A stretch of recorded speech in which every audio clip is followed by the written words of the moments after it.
My husband told me not to come to his parents' house for Christmas. He said his ex-wife would be there, and his parents wanted his daughter to have a complete family experience. He claimed my presence would just ruin their aesthetic, so I spent Christmas Eve my own way. But just after midnight, my phone rang. My husband's voice was trembling as he screamed, asking why I did this to him. He had no idea that I was about to take everything he owned. I am Blair, 33 years old, and until last Christmas, my husband thought I was just a low-level freelance bookkeeper. Before I continue this story, let me know where you are watching from in the comments below. Hit like and subscribe if you have ever had to stand up to a partner who completely underestimated your worth.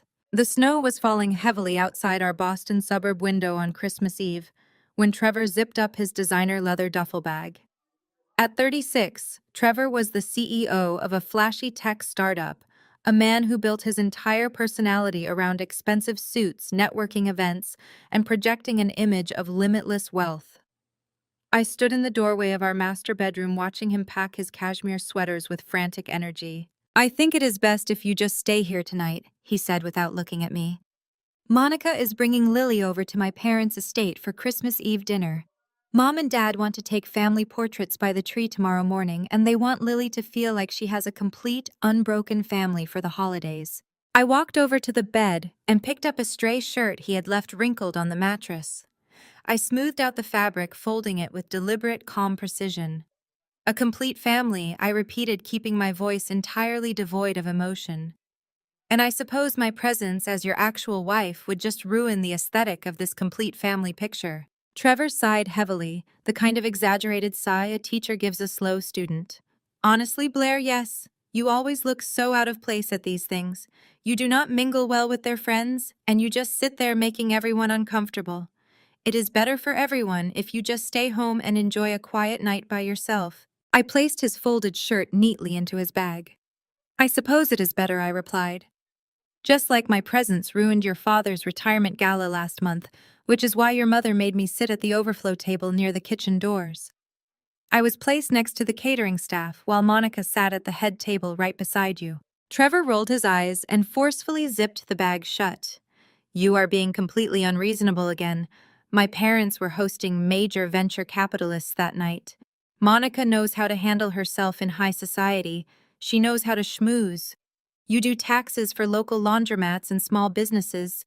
You are a paper pusher, Blair. You simply do not understand how high-level networking operates, and you cannot blame my parents for wanting to put their best foot forward." He grabbed his coat, checking his reflection in the mirror to ensure his hair was perfectly styled. I stood silently absorbing his insults without shedding a single tear.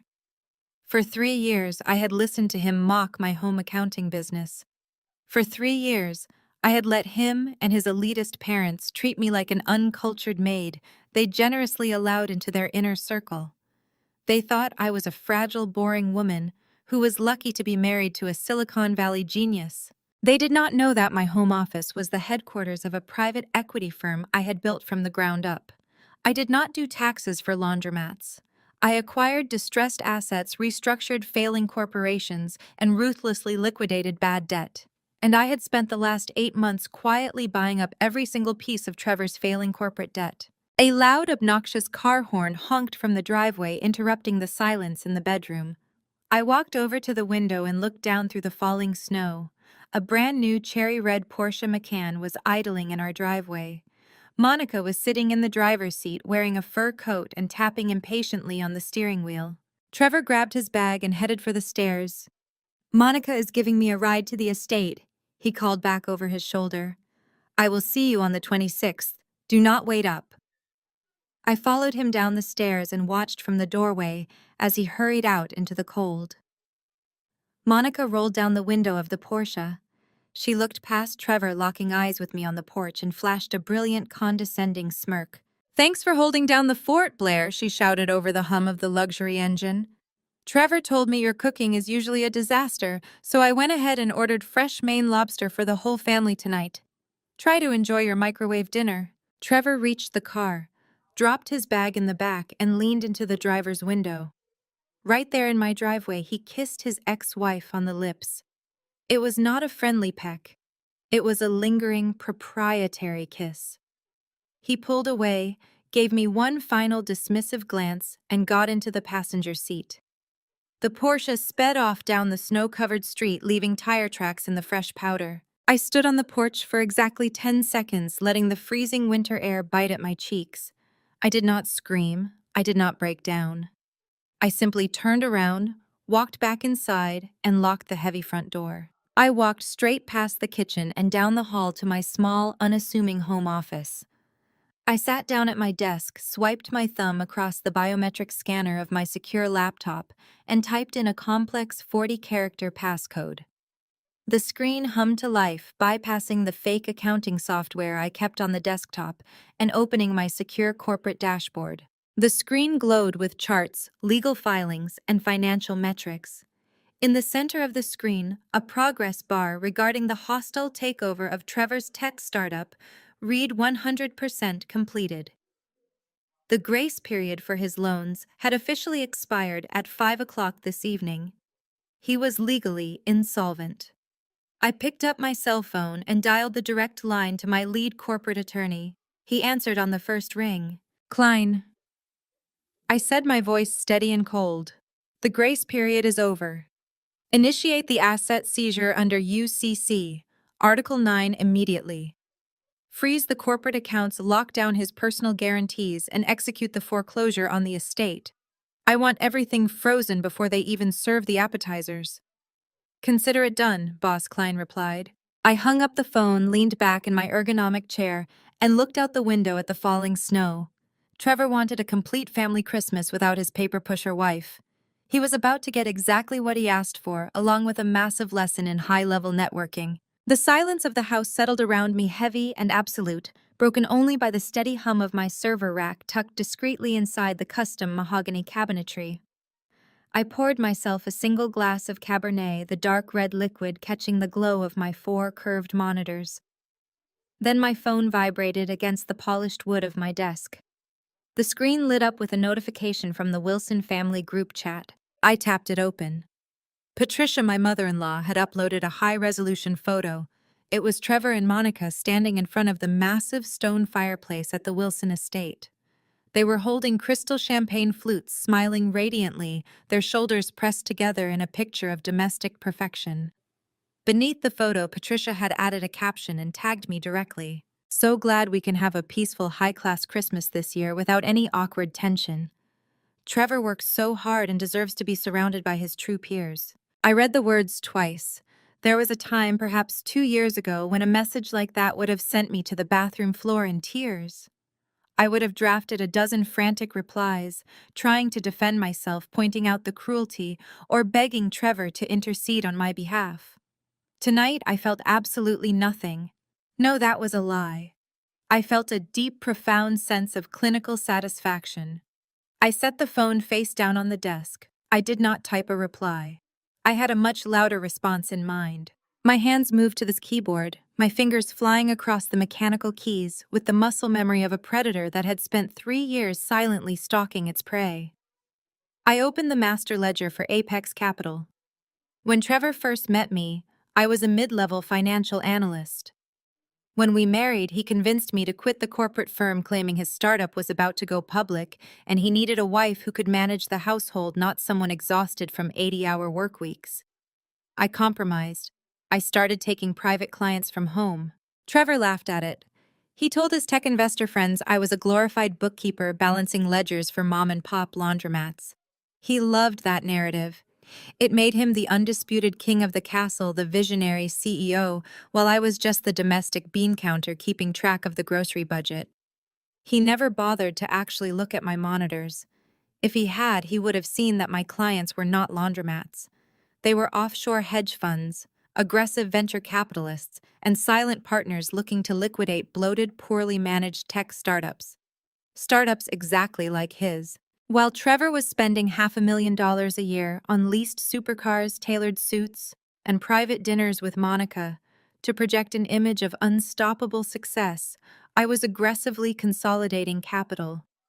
I founded Apex, anonymously utilizing a network of proxy directors and shell corporations. And for the last 8 months, Apex had been buying up every single piece of Trevor's defaulted corporate debt, from his terrified initial investors. I pulled up the specific bridge loan agreement Trevor had signed 90 days ago on the central monitor. He had been desperate. His original investors had pulled out, his payroll was bouncing, and he needed a $10 million cash injection to keep the doors of his flashy downtown office open. Apex Capital had offered him the lifeline. He was so arrogant, so convinced of his own untouchable genius, that he had his in-house counsel skim the contract. He willingly signed a personal guarantee, pledging his corporate shares, his bank accounts, and his personal property as collateral against the loan. Now I clicked into the secure banking portal integrated with our legal department. The grace period for his first massive interest payment had expired at exactly 5 o'clock this evening. I initiated the default protocol. With a few swift keystrokes, I triggered the Uniform Commercial Code Article 9 provisions. I was not just calling in a debt. I was legally executing a total asset freeze. I locked the corporate payroll accounts. I froze his primary checking and savings. I flagged his personal black card, his corporate credit lines, and the secret offshore account he thought I knew nothing about. My phone buzzed again on the desk. Another text in the family chat, this time from Richard, my father-in-law. Here, Patricia. It is wonderful to see the house full of life and success. I glanced at the message, took a sip of my wine, and turned back to my screens. Richard was right about one thing. Success was beautiful. I opened a secondary window to monitor the network of automated wire recalls. I watched the numbers drain from Trevor's available balances, reverting back to Apex Capital's holding accounts. The digital numbers ticked downward in real time. Millions of dollars of leverage shifting from his hands directly into mine. This was the cold, hard reality of private equity. It is not fought with screaming matches in driveways or passive-aggressive text messages. It is fought in absolute silence with ironclad contracts, financial covenants, and flawless legal precision. Trevor thought he could discard me for the holidays because I did not fit his aesthetic of wealth. He did not understand that I was the only reason he had any wealth left to project. I pulled up the final command terminal. The screen displayed a progress bar for the global asset freeze. The automated system was currently pinging his respective financial institutions, lodging the legal injunctions, and shutting down every single line of credit attached to Trevor's social security number. The bar crawled across the screen, 80%, 90%, 99%. I held my breath, the only sound in the room the ticking of the antique grandfather clock in the hallway. Then the screen flashed a bright solid green, 100% completed, all assets frozen, seizure protocols active. I leaned back in my chair and checked the time on the bottom corner of my monitor. It was 11:45. Trevor and Monica were likely finishing their decadent lobster dinner, right now oblivious to the fact that the financial ground beneath them had just completely vaporized. The trap was fully set. All I had to do now was wait for the restaurant bill to arrive at their table. At exactly 5 minutes past midnight, my cell phone shattered the silence of my home office. The caller ID flashed Trevor's name across the screen. I let it ring 3 times, taking a slow sip of my Cabernet, savoring the dark, rich flavor on my tongue. When I finally swiped the screen to answer, I did not say hello. I just listened. "What the hell did you do?" Trevor screamed into the receiver. His voice was shrill, completely stripped of its usual smooth, arrogant polish. I leaned forward, resting my elbows on the mahogany desk. "I am sitting in my office, Trevor. What exactly do you think I am doing at midnight on Christmas Eve?" "Do not play games with me, Blair," he hissed. In the background, I could hear the unmistakable acoustic signature of a high-end restaurant. There was the clinking of fine crystal, the low murmur of wealthy patrons, and the sharp, unhappy voice of a maitre d' demanding a resolution. "I am standing at the host stand at Ostra. The bill is $4,000. I handed them my personal platinum card. Declined. I handed them my corporate black card. Declined. I gave them 2 backup credit cards, and the machine literally rejected them for suspected fraud. The manager is threatening to call the Boston Police Department." I tapped my fingernail against the base of my wine glass. "That sounds incredibly stressful, Trevor. Perhaps Monica can cover the bill with the generous alimony you pay her." I heard Monica whining in the background, demanding to know why they were still standing near the coat check like common criminals. Trevor shushed her frantically before bringing the phone back to his mouth. "Listen to me, you bitter, jealous bookkeeper," he spat, dropping his voice to a venomous whisper. "I know you did this. You threw a tantrum because I chose to spend Christmas with my real family instead of sitting in that depressing house with you. You used your cute little accounting tricks to lock me out of the joint checking account. Unlock it right now, wire the funds to the restaurant, or I swear to God I will make you pay for this." His sheer entitlement was almost breathtaking. He had just spent $4,000 on oysters and champagne for his ex-wife and his parents while explicitly banning me from the table, and he still demanded I bail him out. "I am afraid you are overestimating my accounting tricks," I replied, my voice dropping to a calm, icy register. "I did not hack your accounts, Trevor. I simply initiated a standard withdrawal. As a joint account holder, I am legally permitted to remove the exact amount of principal capital I personally deposited over the last 3 years. I left your personal contributions completely untouched." "What personal contributions?" he yelled, the panic finally breaking through his rage. "I have not deposited a paycheck into that account in 8 months. You just drained everything." I smiled at the glowing monitors illuminating my face. "That sounds like a gross mismanagement of your personal finances. I cannot be held responsible for your lack of liquidity." "Then what about my corporate cards?" he demanded, his breathing growing heavy. "My business accounts have millions in venture capital backing. You cannot touch those.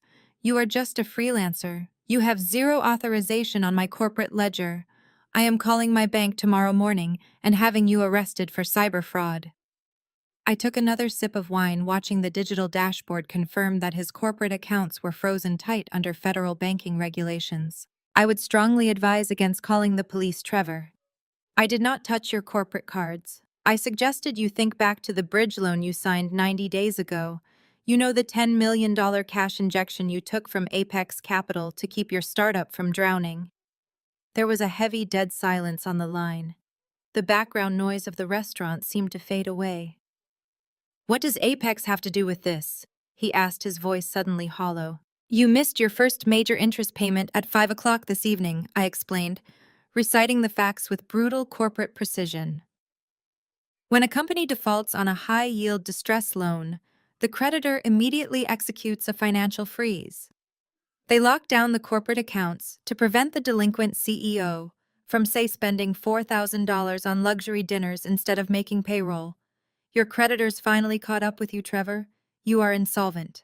You do not know what you are talking about," he stammered, though the fear in his voice betrayed him. "You are just a paper pusher. You do not understand high finance. Apex Capital is a massive private equity firm. They do not freeze accounts over a holiday weekend. I have a grace period. I have lawyers." "Your grace period expired," I stated flatly. "And your lawyers will tell you exactly what I am telling you. You are completely out of money." In the background, the restaurant manager's voice cut through the audio. "Sir, I need a valid form of payment right now, or I am involving law enforcement." Trevor cursed loudly. He was cornered. His parents were watching. Monica was humiliated.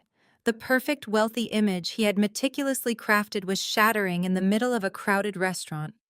He lashed out, reverting to the only tactic he had left: pure, unadulterated aggression. "You think this is funny?" he snarled into the phone. "You think you can humiliate me in front of my family and get away with it? I am done with you, Blair. I am walking into that house tomorrow morning with divorce papers. I am hiring the most vicious litigators in Massachusetts. I will drag you through court until you are begging for mercy. I am taking half of that house, I am taking your little freelance business, and I am leaving you on the street with absolutely nothing. You are going to regret the day you ever crossed me." I listened to his entire tirade without interrupting. I let him expend all his remaining energy, knowing he was fighting a war he had already lost. "Bring the papers, Trevor," I said softly. "I will leave the porch light on." I ended the call. I placed the phone back on the mahogany desk and looked at the glowing green progress bar on my monitor. He thought he was coming home tomorrow to take half my house. He had no idea I was going to take his entire world. The heavy thud of the dossier against the mahogany coffee table echoed like a gunshot through the cavernous living room. For a split second, nobody moved. The roaring fire behind Trevor cast long, dancing shadows across his pale face, illuminating the sudden terror in his eyes. Patricia stared at the red-stamped folder, as if it were an explosive device, her manicured hand hovering near her pearl necklace. Richard, who had been sitting in a wingback chair sipping his morning coffee, frowned and leaned forward. As an old-school corporate titan, he was a man who respected paper and ink. He reached for the dossier, but Trevor practically dove across the Persian rug to snatch it away. "Do not touch that, Dad." Trevor snapped, his voice tight and breathless. "It is garbage. She is clearly having some kind of mental breakdown because I spent the night here." I kept my hands clasped loosely in front of me, my posture perfectly relaxed. "It is not garbage, Trevor. It is a certified copy of the federal filing. As of exactly 8 o'clock this morning, your tech startup has officially been forced into Chapter 11 bankruptcy." Patricia gasped, shooting a panicked look at Monica. Monica, clutching a mug of tea near the towering, heavily ornamented Christmas tree, scoffed loudly and rolled her eyes, though her grip on the porcelain mug tightened. Trevor threw his head back and let out a sharp, theatrical laugh. It was loud and entirely devoid of genuine amusement. He looked at his father, shaking his head with an exaggerated expression of pity. "Do you see what I have to deal with? She is delusional. She does taxes for laundromats, Dad. She is making this up. She uses basic accounting software and thinks she understands high finance. Now she is fabricating federal filings because she is bitter I brought Monica here." Richard looked at me, his bushy eyebrows drawn together in a deep scowl. "Blair, what on earth is the meaning of this? You cannot barge into our home on Christmas morning making wild, baseless accusations about my son's company. Trevor's startup is valued at $50 million. It was valued at $50 million 2 years ago," Richard corrected smoothly, keeping my tone conversational and pleasant. "That was before the initial burn rate exceeded the projected revenue by 400%. That was before Trevor used the Series B funding to lease a fleet of company vehicles and rent an unnecessary penthouse office space to impress his golf buddies." "Shut up," Trevor snarled, taking an aggressive step toward me. "I am warning you, Blair. Get out of my parents' house right now." I did not move an inch. I locked my eyes onto Richard, addressing the only other person in the room capable of reading a balance sheet. His company has been functionally insolvent for exactly 12 months. Last January, his primary investors realized the product was failing and threatened to pull out.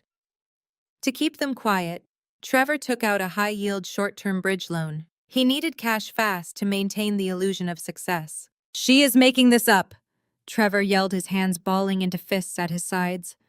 "Do not listen to a word she says. She is a glorified paper pusher. The principal amount of the loan was $10 million. I continued, my voice slicing through his shouting with razor-sharp precision. The interest rate was predatory, 18% compounding monthly. But Trevor was desperate, so he signed a personal guarantee.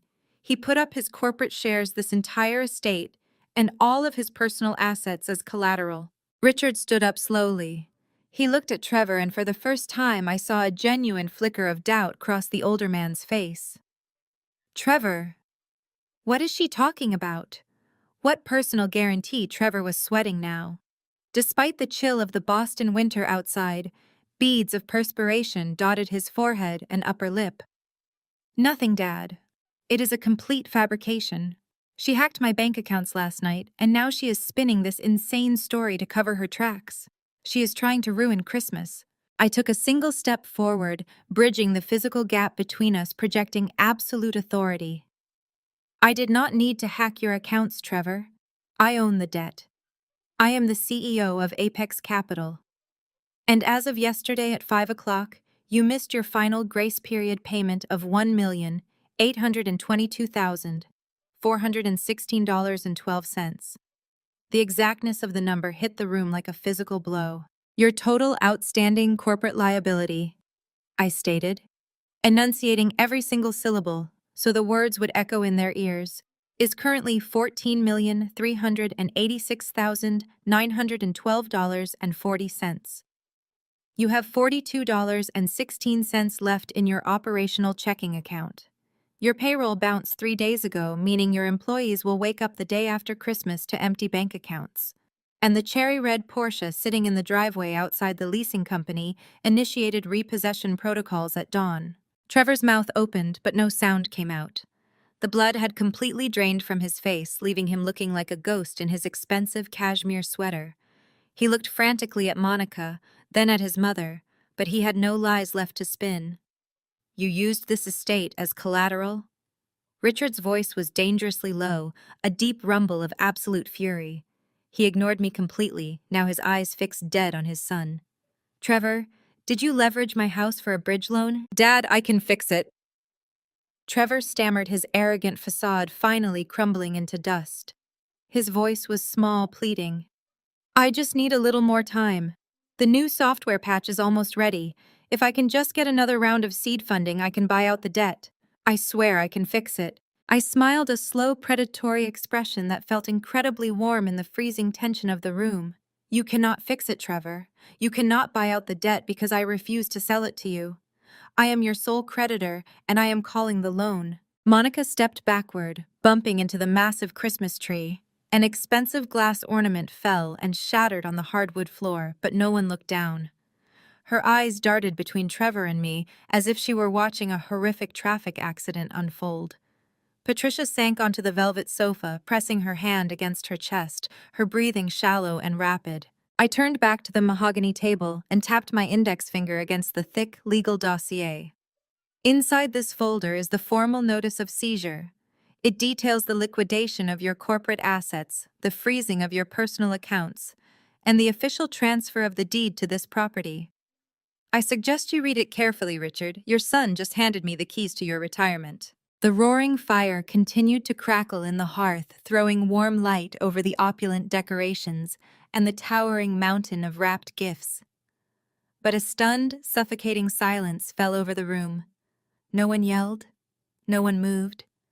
The reality of the numbers, the precise, inescapable math of their ruin, had finally paralyzed them all. The silence stretched taut and fragile until the sharp, rhythmic clicking of designer heels shattered it. Monica stepped forward, her posture rigid, her chin tilted upward in a mask of aggressive defiance. She moved to stand directly beside Trevor, linking her arm through his in a territorial display. This is absolutely pathetic, Blair. Monica snapped, her voice echoing in the cavernous room, even for a desperate, bitter ex-wife-to-be. Trevor did not acknowledge her. He was staring down at the thick legal dossier on the coffee table, his eyes wide and unblinking.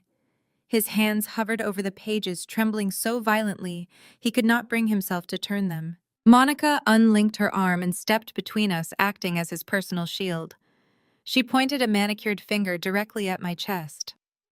Do you really expect any of us to believe this ridiculous performance? You, the CEO of a private equity firm?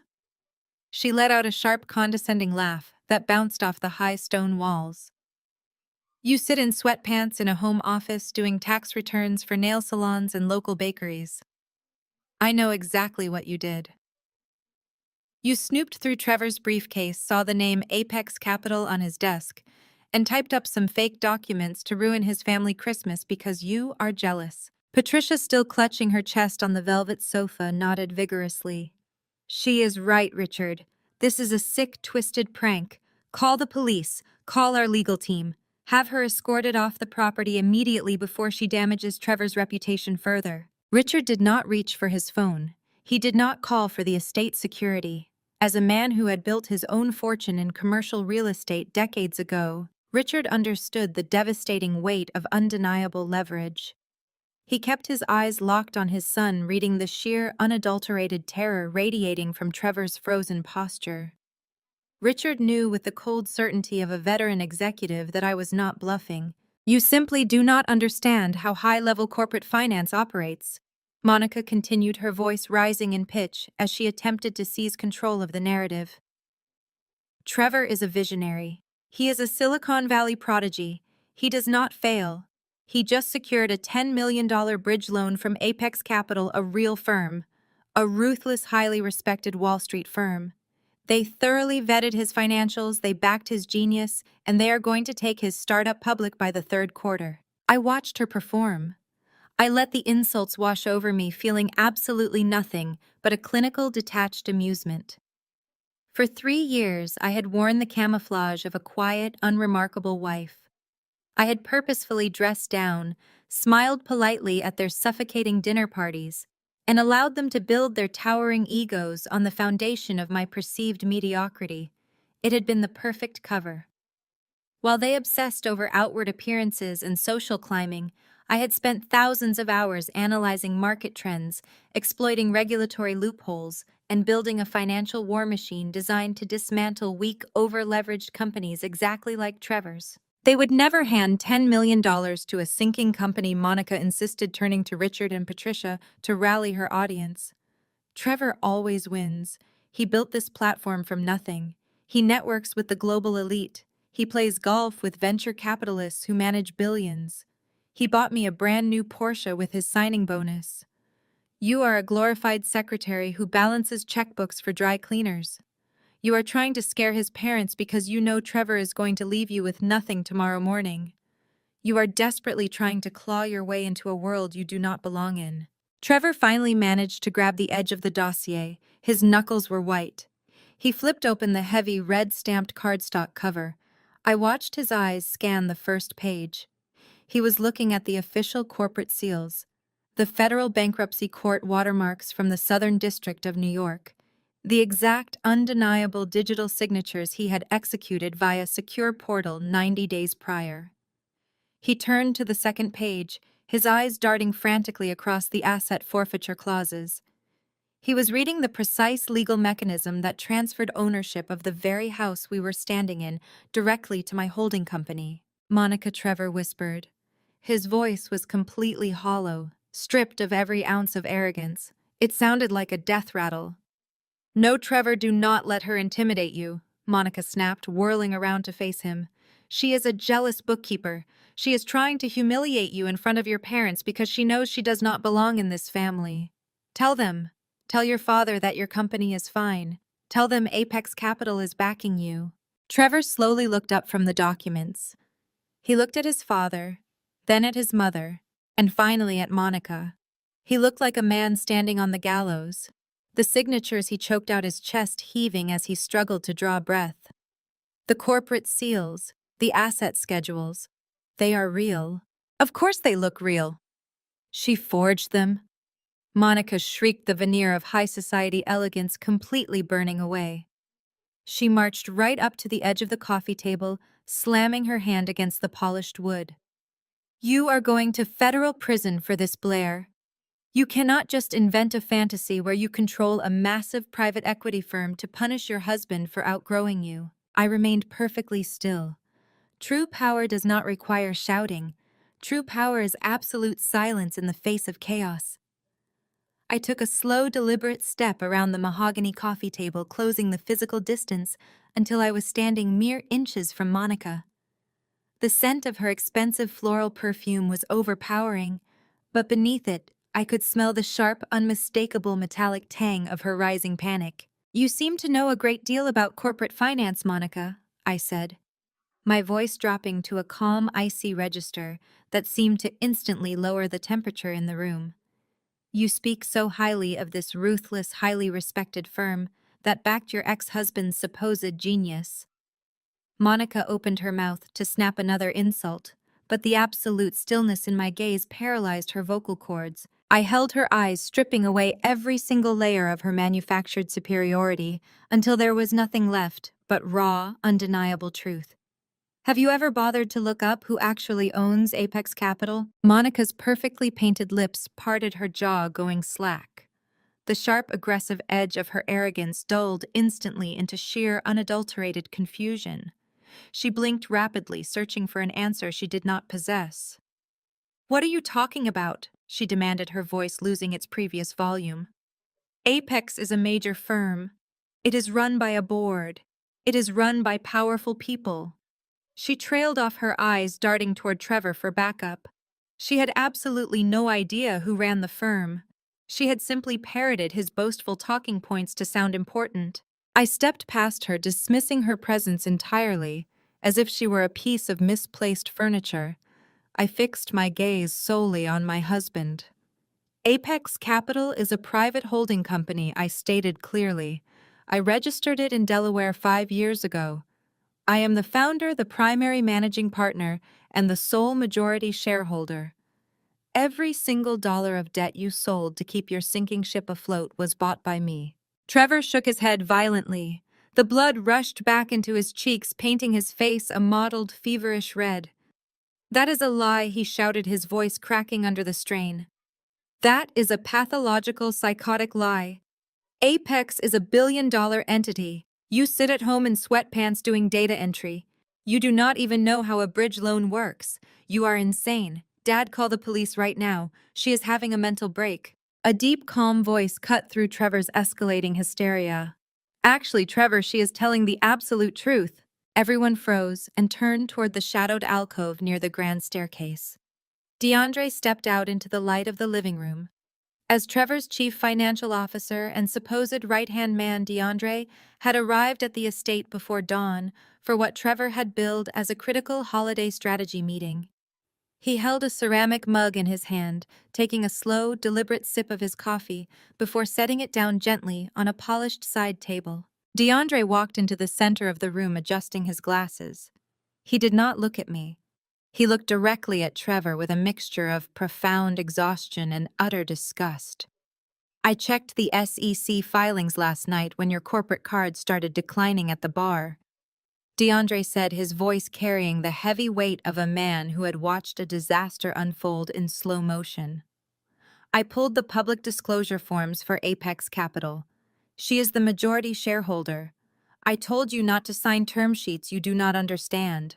Trevor stumbled backward, his knees hitting the edge of the velvet sofa. You knew, he shrieked, his voice climbing an octave. You are my CFO. You are supposed to protect the company. You let my own wife orchestrate a hostile takeover right under our noses. Do not dare blame me for your monumental ego, Trevor. DeAndre snapped back, closing the distance between them. I did my job. I told you the burn rate was unsustainable. I warned you against leasing the penthouse office. I told you to stop using company funds to host million-dollar networking retreats in Aspen to impress venture capitalists who were never going to invest. But you would not listen. You bypassed me. You signed the personal guarantee behind my back because you thought you were the smartest man in the room. You brought the shark right into the boat. Patricia let out a quiet, trembling sob, burying her face in her hands. Richard stood entirely rigid, his face an unreadable mask of cold fury. He was a man who respected power, and he was currently watching his son be thoroughly dismantled by his own catastrophic hubris. I turned my attention back to Trevor, who was now gripping the armrest of the sofa as if the floor were actively dropping away beneath him. You thought I was a boring, fragile paper pusher? I said, my voice steady and completely devoid of sympathy. You spent 3 years mocking my home business. Those late nights you thought I was balancing checkbooks for dry cleaners, I was analyzing your quarterly losses. Those boring tax seminars you refused to attend with me, I was meeting with the very investors you alienated, quietly buying up their shares at a fraction of the cost. Monica took a sudden step away from Trevor, creating a very distinct, deliberate physical distance between them. The realization was hitting her in real time. She had not secured a brilliant, wealthy Silicon Valley titan. She had hitched herself to a fraudulent, bankrupt man who was about to be stripped of everything he owned. She looked down at the keys to the cherry-red Porsche dangling from her fingers, realizing they belonged to a car that was actively being repossessed. Trevor looked up at me, his blue eyes wide and bloodshot. The realization finally anchored itself deep in his mind. The faceless corporate shark that had systematically blocked his funding, acquired his distressed debt, and mercilessly backed him into a corner with airtight legal contracts, was not some anonymous Wall Street predator. It was the woman he had marginalized, insulted, and cheated on. It was his own wife. You did this on purpose, Trevor whispered, his voice trembling so violently he could barely form the words. You planned this. You let me hang myself. You handed me the rope, Trevor. I replied, my expression completely neutral. I just tied the knot. You built your entire life on projecting an image of limitless wealth while running a hollow company into the ground. You thought you could treat people like stepping stones. You thought my presence ruined your wealthy family aesthetic. So I removed myself from your aesthetic, and I took all of your actual wealth with me. Richard finally spoke, his voice a low, dangerous rumble that commanded absolute attention. He turned away from Trevor and looked at me. His eyes were cold, calculating, and devoid of the condescension he had shown me for years. "So what happens now, Blair?" he asked. "You hold the deed to this house. You hold my son's corporate assets. What is your next move?" I picked up the thick red dossier from the coffee table and held it out toward him. "I highly suggest you retain independent counsel, Richard, because while Trevor was busy throwing away his company, he also implicated your retirement funds. And as of 9 o'clock this morning, the forensic audits officially begin." Richard stared at the red-stamped dossier in his hands as if it were coated in poison. "Forensic audits," he repeated the words, tasting like ash in his mouth. Trevor suddenly lurched forward, breaking the frozen tableau. He shoved past Monica, pointing a shaking finger directly at my face. "You cannot touch me personally." He spat, his voice regaining a desperate fraction of its former arrogance. "You can take the startup. Fine. Liquidate the servers, fire. The staff take the intellectual property. I do not care. I am the CEO of an LLC. Limited Liability Company, Blair. You might have bought the corporate debt, but my personal wealth is completely shielded. My bank accounts, my stock portfolios, my offshore accounts, they are untouchable. You get a failing tech company and I walk away clean." I let him finish his frantic little speech. He was practically vibrating with desperate hope, clinging to a Business 101 concept he had clearly misunderstood. DeAndre sighed heavily from his spot near the stairs, rubbing his temples in sheer disbelief at his boss's ignorance. "You really should have attended those legal seminars I suggested last year, Trevor," I said smoothly, stepping closer to him so he could see the absolute certainty in my eyes. "Your corporate veil was pierced the moment you signed the Apex Capital Bridge loan agreement. You did not just pledge the company's assets. You were desperate. You needed cash fast to hide your incompetence from your investors. So you signed a comprehensive personal guarantee." Trevor swallowed hard, his Adam's apple bobbing nervously. "A standard guarantee. It only covers liquid corporate capital." "Nothing about Apex Capital is standard," I corrected, my tone dropping to a hard, unyielding register. "I executed the seizure under Uniform Commercial Code Article 9. UCC Article 9 governs secured transactions, Trevor. By signing that specific term sheet, you legally granted Apex Capital a perfected security interest in every single asset you possess." I began pacing slowly in front of the massive fireplace, commanding the room with the precision of a seasoned litigator. "The personal guarantee you signed completely bypassed your LLC protections. It explicitly listed your personal property as collateral for the corporate debt. Your checking accounts, your savings accounts, the offshore accounts you thought were hidden, your investment portfolios, and yes, your precious luxury vehicles. They are all classified as collateral under the UCC filing. As of 8 o'clock this morning, they have all been legally seized to satisfy the outstanding $14 million. Trevor staggered backward, his legs giving out slightly until the back of his knees hit the heavy mahogany coffee table. He looked like he had been physically struck. "You cannot do that. That is illegal. You cannot just take my money." "It is no longer your money," I stated, my voice echoing off the high stone walls. "It belongs to the creditors. It belongs to me. I filed the UCC-1 financing statements months ago with the Secretary of State. It is completely legal, publicly recorded, and entirely irreversible. Because you defaulted on the terms of the loan, the Uniform Commercial Code grants me the right to seize and liquidate your personal assets without a court order. You have absolutely nothing left." Patricia let out a strangled cry, burying her face in her husband's shoulder. Richard did not comfort her. He remained rigid, his jaw clenched so tightly a muscle ticked in his cheek. As a veteran of the commercial real estate world, Richard understood the finality of a perfected security interest.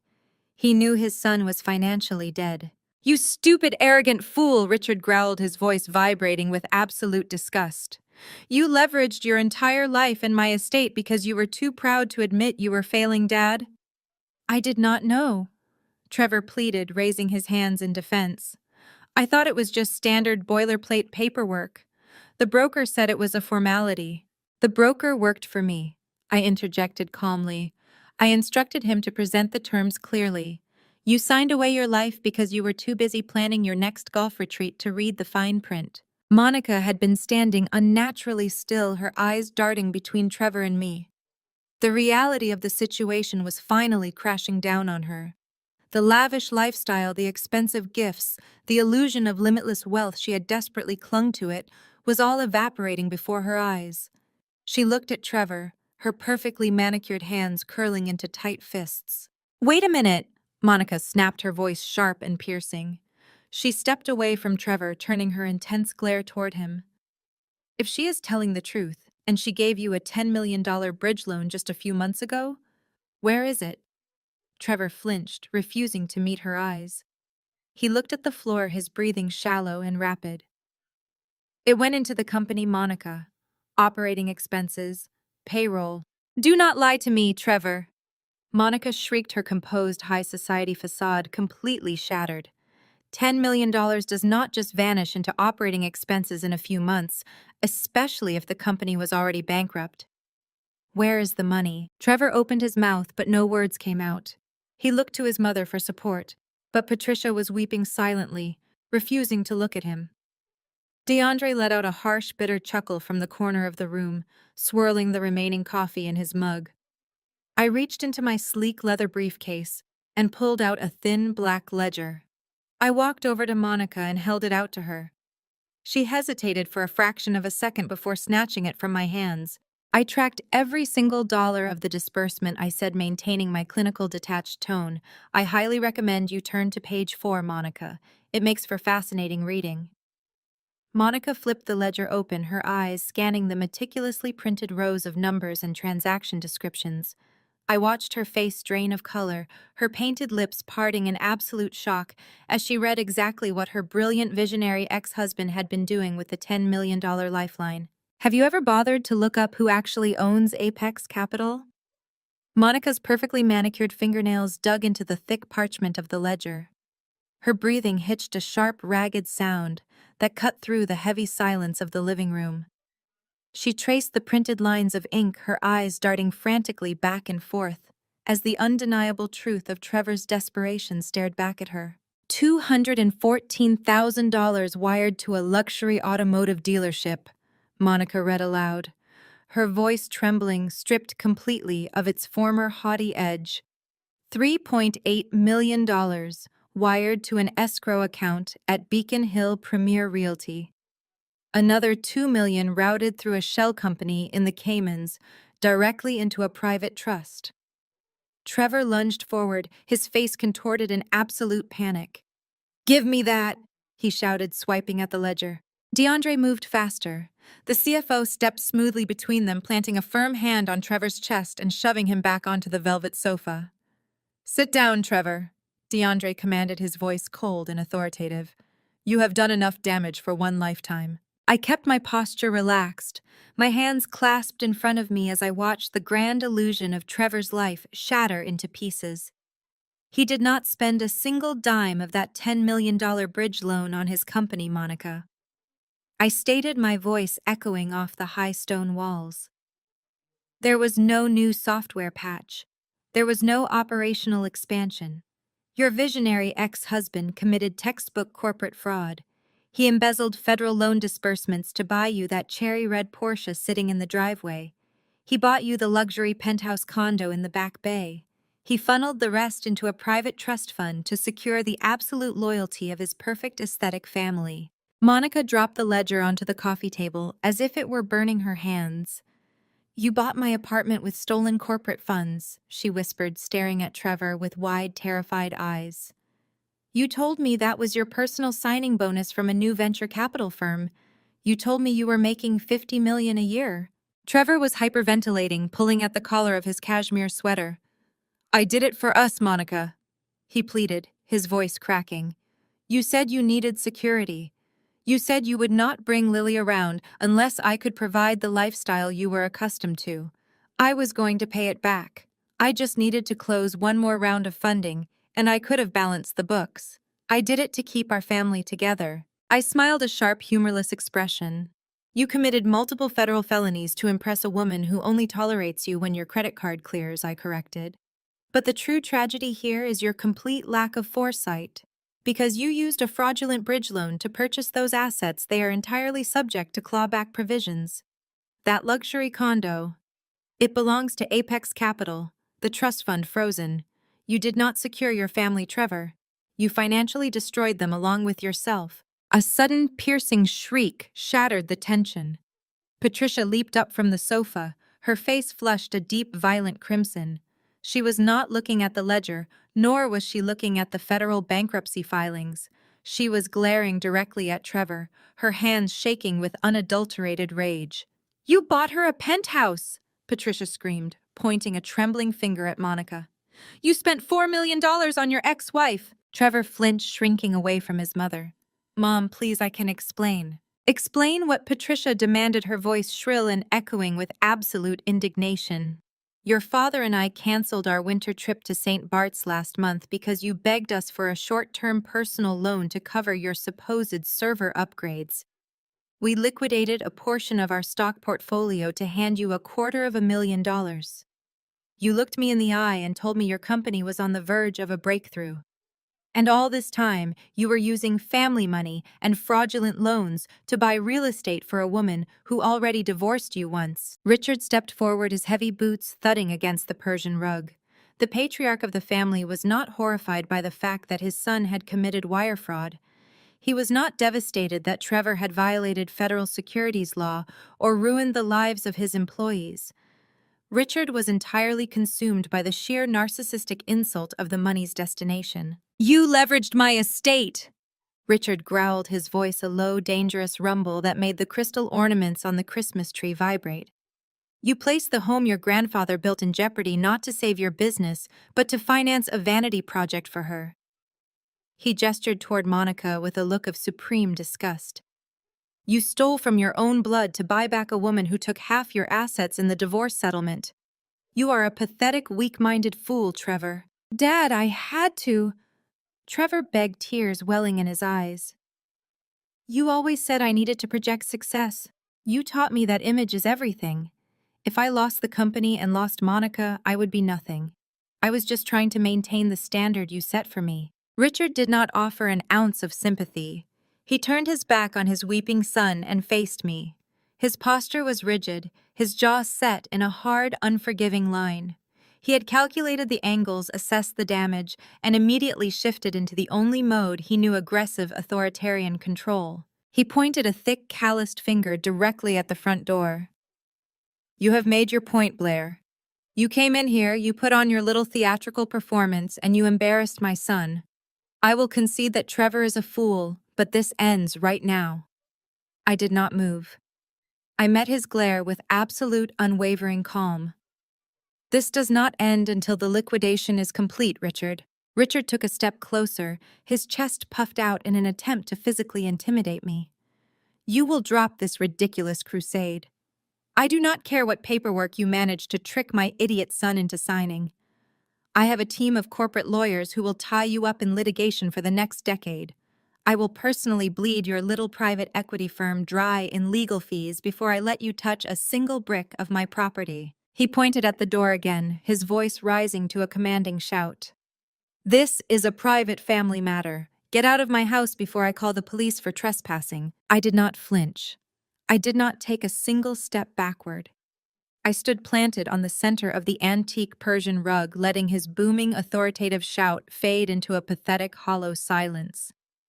The heavy grandfather clock in the corner ticked a steady, rhythmic pulse that underscored the sudden stillness in the room. I looked at Richard's outstretched, trembling finger, then up to his flushed, furious face. He expected me to cower. He expected me to run. He was so accustomed to his wealth functioning as an impenetrable shield that he could not comprehend a reality where his commands were ignored. Reaching into the thick red dossier, I bypassed the financial ledgers and the wire transfer receipts. I extracted a crisp, heavy document bound by a brass staple. It bore the raised, embossed seal of the county clerk. I let it rest in my hands for a moment, feeling the physical weight of my vengeance. Trespassing. I repeated, tasting the word, letting it hang in the stifling air of the grand living room. That is a very interesting word choice, Richard. It reminds me of my very first Thanksgiving with this family. Do you remember that day? Richard glared at me, his chest heaving. Get out of my house, he growled, stepping forward to physically intimidate me. I held my ground. I remember it vividly. I continued, my voice slicing through his anger with icy precision. I was 24 years old. I was wearing a dress I had saved up for months to buy, desperately hoping to make a good impression. I remember you stopping me right there on the front steps. You looked me up and down like I was a stray animal that had wandered onto your immaculate, perfectly manicured lawn. You told me to walk around to the back of the property and use the servants' entrance. You told me my off-the-rack coat did not fit the estate's aesthetic, and you did not want the arriving guests to mistake me for someone who actually belonged here. Patricia gasped, her hand flying to her mouth, but I did not spare her a glance. My eyes remained locked on Richard. You made me walk through the freezing sleet to the kitchen door past the caterers and the delivery staff just to put me in my place, I said, every syllable dripping with cold, refined rage. You wanted to make absolutely certain that I knew I was beneath you. You wanted to establish that this grand historic estate was your kingdom, and I was merely a peasant permitted to exist within its walls as long as I remained quiet and invisible. Richard sneered, his upper lip curling into a mask of pure elitist contempt. And you still do not belong here. My grandfather laid the foundation of this house. My father expanded it. I maintain it. You are nothing but a footnote in my son's string of failures. Now, for the last time, get out before I have you physically thrown out into the street. Dad stopped, Trevor suddenly croaked. Trevor was on the floor now, his knees having completely given out. He was staring at the watermarked document in my hands with a look of absolute soul-crushing terror. The blood had drained from his face entirely, leaving him looking like a corpse. Dad, please stop talking. Richard looked down at his son with disgust. Get up off the floor, Trevor. Stop groveling. We are going to call the lawyers and we are going to fix this. He cannot fix this, Richard, I said, stepping past Trevor and closing the distance between Richard and myself. I held up the heavy legal document so the county seal caught the light of the crystal chandelier. You are incredibly proud of this estate. The heritage, the architecture, the prestige. It is a shame your son did not share your deep reverence for family history. Richard froze. The confident, aggressive posture he had been projecting suddenly cracked. What are you talking about? When Trevor realized his company was bankrupt, he needed $14 million in cash to hide his fraud and buy Monica her penthouse. I explained, my tone conversational, yet undeniably lethal. He had exhausted every conventional line of credit. The banks laughed at him. Private venture capitalists shut the door in his face. To secure the bridge loan from Apex Capital, he needed substantial unencumbered collateral. Something bulletproof.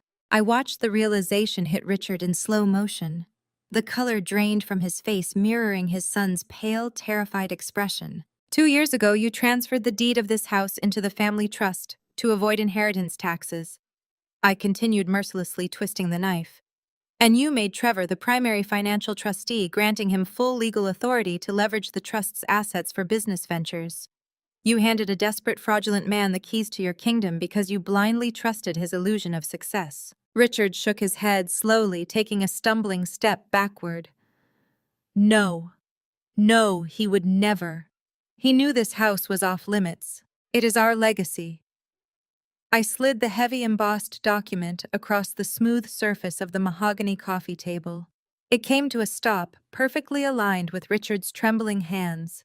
I cannot trespass in my own home, Richard, I said, clearly letting the finality of the statement echo in the room. Trevor used this entire estate as the primary collateral for his corporate loan. He signed over the deed through a cross-collateralization clause to secure the funds for Monica's real estate and his luxury cars. When he defaulted on the payments 90 days ago, the clause was legally triggered. You defaulted. I foreclosed on the property. As of yesterday morning, the transfer of the deed was finalized, stamped, and recorded with the state. I own this mansion. The silence that followed my declaration was absolute. It was a heavy, suffocating vacuum that stretched the tension in the room to its breaking point. For 5 seconds, nobody breathed. The grand, imposing architecture of the ancestral estate seemed to press down on them, the high vaulted ceilings and crystal chandeliers suddenly feeling like the bars of a cage rather than symbols of their enduring supremacy. Then the vacuum imploded. "Thief!" Patricia shrieked, the sound tearing from her throat with the raw, jagged edge of pure hysteria. She lunged forward, her hands curled into rigid claws, her perfectly styled hair falling wildly out of place. "You are a common thief. That document is a forgery. You cannot steal a family legacy with a piece of paper. This is illegal. I will have you arrested. I will have you thrown in a cell where you belong." She was hyperventilating, grabbing at Richard's arm and shaking it violently. "Tell her, Richard. Tell her she is insane. We own this house. We have always owned this house." Richard did not comfort her. He shoved her hands away, his face a terrifying mask of mottled purple rage. The veins in his neck bulged against the stiff collar of his dress shirt. He stepped toward me, his heavy fists clenched at his sides, projecting the physical intimidation he had used to bully competitors and subordinates for 40 years. "You think you are clever, Blair?" He spat, the words vibrating with venom. "You think a technicality gives you the right to stand in my living room and dictate terms? You are nothing. You are a minor inconvenience. I have the best corporate litigators in the state on a permanent retainer. I will bury you in injunctions. I will drag you through appellate courts until you are utterly bankrupt. I will see you disbarred, imprisoned, and ruined. You will leave this house with nothing but the clothes on your back." I did not flinch. I did not take a single step backward. Instead, I slowly reached into the red dossier and withdrew a second document, placing it deliberately on top of the foreclosure notice. "You cannot afford a paralegal right now, Richard," I said, my voice dropping to a calm, icy register that sliced effortlessly through his screaming, let alone an armada of high-priced litigators. Richard let out a harsh, barking laugh, but his eyes darted to the new document on the table. "Do not presume to lecture me about my finances. My personal wealth is completely insulated from Trevor's idiotic startup." "Is it?" I asked, tilting my head slightly. "Because a $14 million bridge loan requires rigorous underwriting. Apex Capital does not disburse that kind of money without absolute assurance. Trevor's fraudulent company valuation was not enough to secure the capital. The underwriters required a co-signer with verifiable hard assets." I tapped my manicured fingernail against the top of the page. "You act as though Trevor orchestrated this entire financial disaster on his own. But he did not. You co-signed the loan, Richard. Your signature is right here directly beneath your son's. You willingly pledged the family trust and this estate to guarantee Trevor's debt." Patricia stopped crying. The sudden, unnatural stillness that overtook her body was far more alarming than her screaming. She turned her head slowly, looking at her husband as if she were seeing a stranger. "Richard," she whispered, her voice trembling, "what is she talking about? Why would you sign away the house for Trevor's company?" Richard's face drained of its furious color. He opened his mouth, but for the first time in his life, he had absolutely nothing to say. "I will tell you exactly why, Patricia," I interjected, stepping effortlessly into the silence. "He did not do it out of fatherly devotion. He did it because he needed the cash injection just as desperately as Trevor did. You thought your husband was managing a flawless real estate empire? You thought those frequent sudden business trips to Macau and Monaco were for acquiring overseas developers." Richard lunged forward. "Shut your mouth," he roared, his voice cracking with sheer panic. I easily stepped out of his reach. "They were gambling trips, Patricia. High-stakes, unregulated baccarat tables. Richard has been quietly hemorrhaging your family fortune for the last 6 years. When he wasn't throwing millions away in foreign casinos, he was making increasingly reckless, unvetted real estate investments to try and win it back. That massive commercial park in Chicago. It defaulted 3 months ago. He was facing margin calls from offshore lenders who do not send politely worded collection letters. I picked up the ledger and flipped to the final section, reading the figures aloud with absolute unyielding clarity. When the $14 million from Apex Capital cleared, Trevor took his cut for the sports cars and Monica's penthouse. But Richard took the lion's share, $700,000 wired instantly to cover casino markers in Macau. $2.4 million funneled through a shell LLC to satisfy the Chicago creditors. You both used this estate, this grand family legacy you hold so dear, as a personal piggy bank to fund your delusions of grandeur. You knew Trevor was faking his company's numbers, Richard, and you co-signed anyway because you were drowning. Patricia stared at her husband. Her chest heaved as she struggled to draw air into her lungs. The pristine, untouchable image of her powerful husband had just dissolved into the pathetic reality of a desperate, indebted gambler. Richard Patricia gasped, grabbing his jacket lapels. Tell me she is lying. Tell me you did not gamble away our money. Tell me you did not let Trevor give away our home. Richard looked away. He could not meet her eyes. His broad shoulders slumped, the arrogant posture completely collapsing in on itself. The silence was a total damning confession. Patricia released his jacket as if the fabric had burned her. She stumbled backward, her hands flying to her head. Her entire reality, decades of projecting superiority and endless wealth, had been entirely dismantled in less than 10 minutes. Her son was a fraud facing federal embezzlement charges. Her husband was a broke, secretive gambler. The estate she reigned over belonged to the daughter-in-law she had mercilessly tormented. She spun around wildly, her eyes darting across the room until they locked onto the only person who had remained silent and observing. She rushed toward DeAndre, grabbing his forearm with a desperate clawing grip. DeAndre, you know how to fix this, Patricia begged, tears carving trails through her expensive makeup. You manage the accounts. You know the tax codes and the corporate laws. Please, you have to intervene. Tell me there is a loophole. Tell me we can hide the remaining money. Save us. Patricia clung to DeAndre as if he were the last floating piece of wreckage in a violent ocean. Her perfectly manicured fingernails dug sharply into the sleeve of his tailored suit jacket, her knuckles turning white from the strain. The matriarch of the family, a woman who had spent her entire adult life radiating untouchable aristocratic superiority, was now reduced to a weeping, hyperventilating mess. She searched his face for any sign of salvation, completely ignoring the stunned silence of the room. There is no loophole, Patricia. DeAndre stated, his voice devoid of a single ounce of pity. He looked down at her claw-like grip on his arm with mild distaste. Blair holds a perfected security interest. The UCC filings are airtight. The foreclosure is absolute. You have nothing left to hide. Patricia let out a ragged, desperate gasp, her eyes darting wildly around the grand living room before snapping back to him. Then buy it, she shrieked, the sheer panic in her voice, making the crystal pendants on the chandelier vibrate. You can buy the debt. You and Camille have the money. You make millions. DeAndre, Camille is the chief of surgery at Mass General. Her surgeon's salary alone could cover the immediate deficit. Write a check. DeAndre. Buy the deed back from Blair and we will pay you back with interest.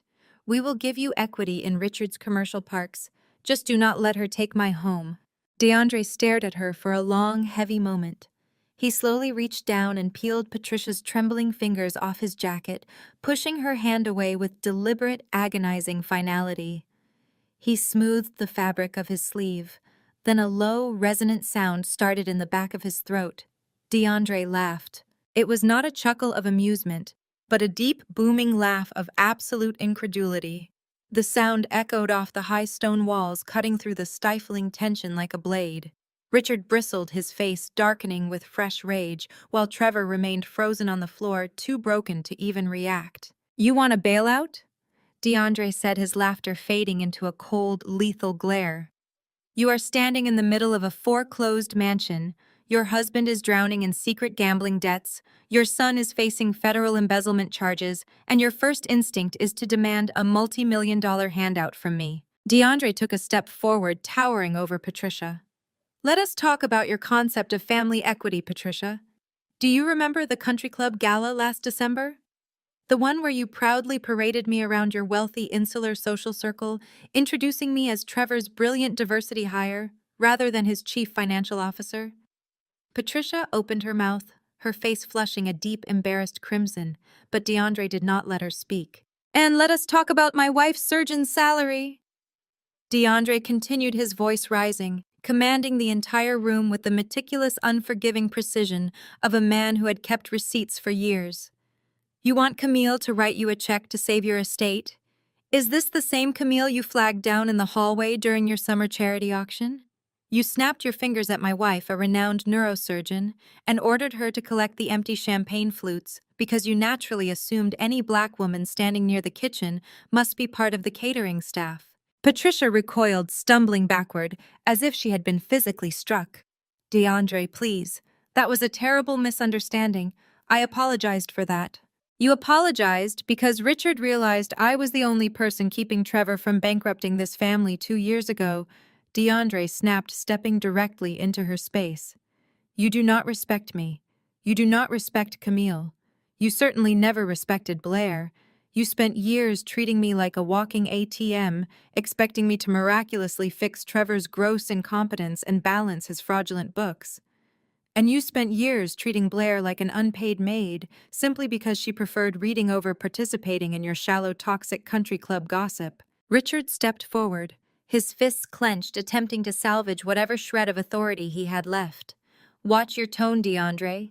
You are still an employee of my son's company. I strongly suggest you remember who signs your paychecks. DeAndre turned his lethal gaze toward Richard. Trevor does not sign my paychecks anymore, Richard. The company's accounts were frozen at 8 o'clock this morning. Apex Capital acquired the corporate debt, which means my new boss is standing right over there by the fireplace. He gestured toward me.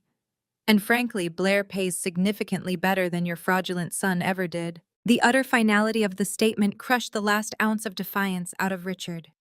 The patriarch's shoulders slumped.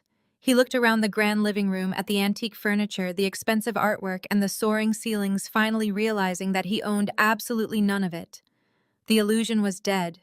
The empire had fallen. A quiet set of footsteps echoed from the marble entryway. Everyone turned to see Camille standing beneath the grand archway. She was wearing a stunning designer trench coat, her posture radiating absolute power and unbothered grace. She had arrived to pick DeAndre up for their holiday vacation, and she had clearly heard enough of the conversation to understand exactly what was happening. She did not offer a single word of sympathy. She simply looked at Patricia with a serene, devastating smile of triumph. DeAndre adjusted his tie and walked across the room, leaving the ruined family standing in the wreckage of their own making. He reached the archway and took Camille gently by the hand. He looked back at Richard, Patricia, and Trevor one last time, his expression completely devoid of mercy. "We are leaving," DeAndre said, his voice echoing in the quiet, cavernous hall. "I am not giving you a dime, Patricia. Good luck with your new landlord." DeAndre and Camille turned and walked out the front doors, the heavy oak shutting behind them with a resounding final thud. They took the last remaining lifeline the family possessed, leaving them entirely at my mercy. The heavy oak door slammed shut with a reverberating thud that sealed the family's fate. DeAndre and Camille were gone. The silence that followed was suffocating, broken only by Patricia's muffled, hyperventilating sobs as she sank onto the arm of a velvet chair. But my eyes were not on the weeping matriarch or the defeated patriarch. They were fixed entirely on Monica. She stood rigidly by the marble fireplace, her perfectly contoured face pale and twisted. The champagne flute she had poured earlier to celebrate her supposed triumph over me trembled violently in her manicured hand. Her dark eyes darted from the red dossier on the coffee table to the county foreclosure notice, and finally down to Trevor. Her ex-husband was still slumped against the base of the sofa, looking like a discarded, pathetic rag doll. He was hyperventilating, pulling desperately at his collar.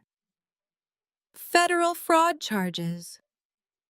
Monica whispered the words, slipping from her glossy lips like a slow-acting poison.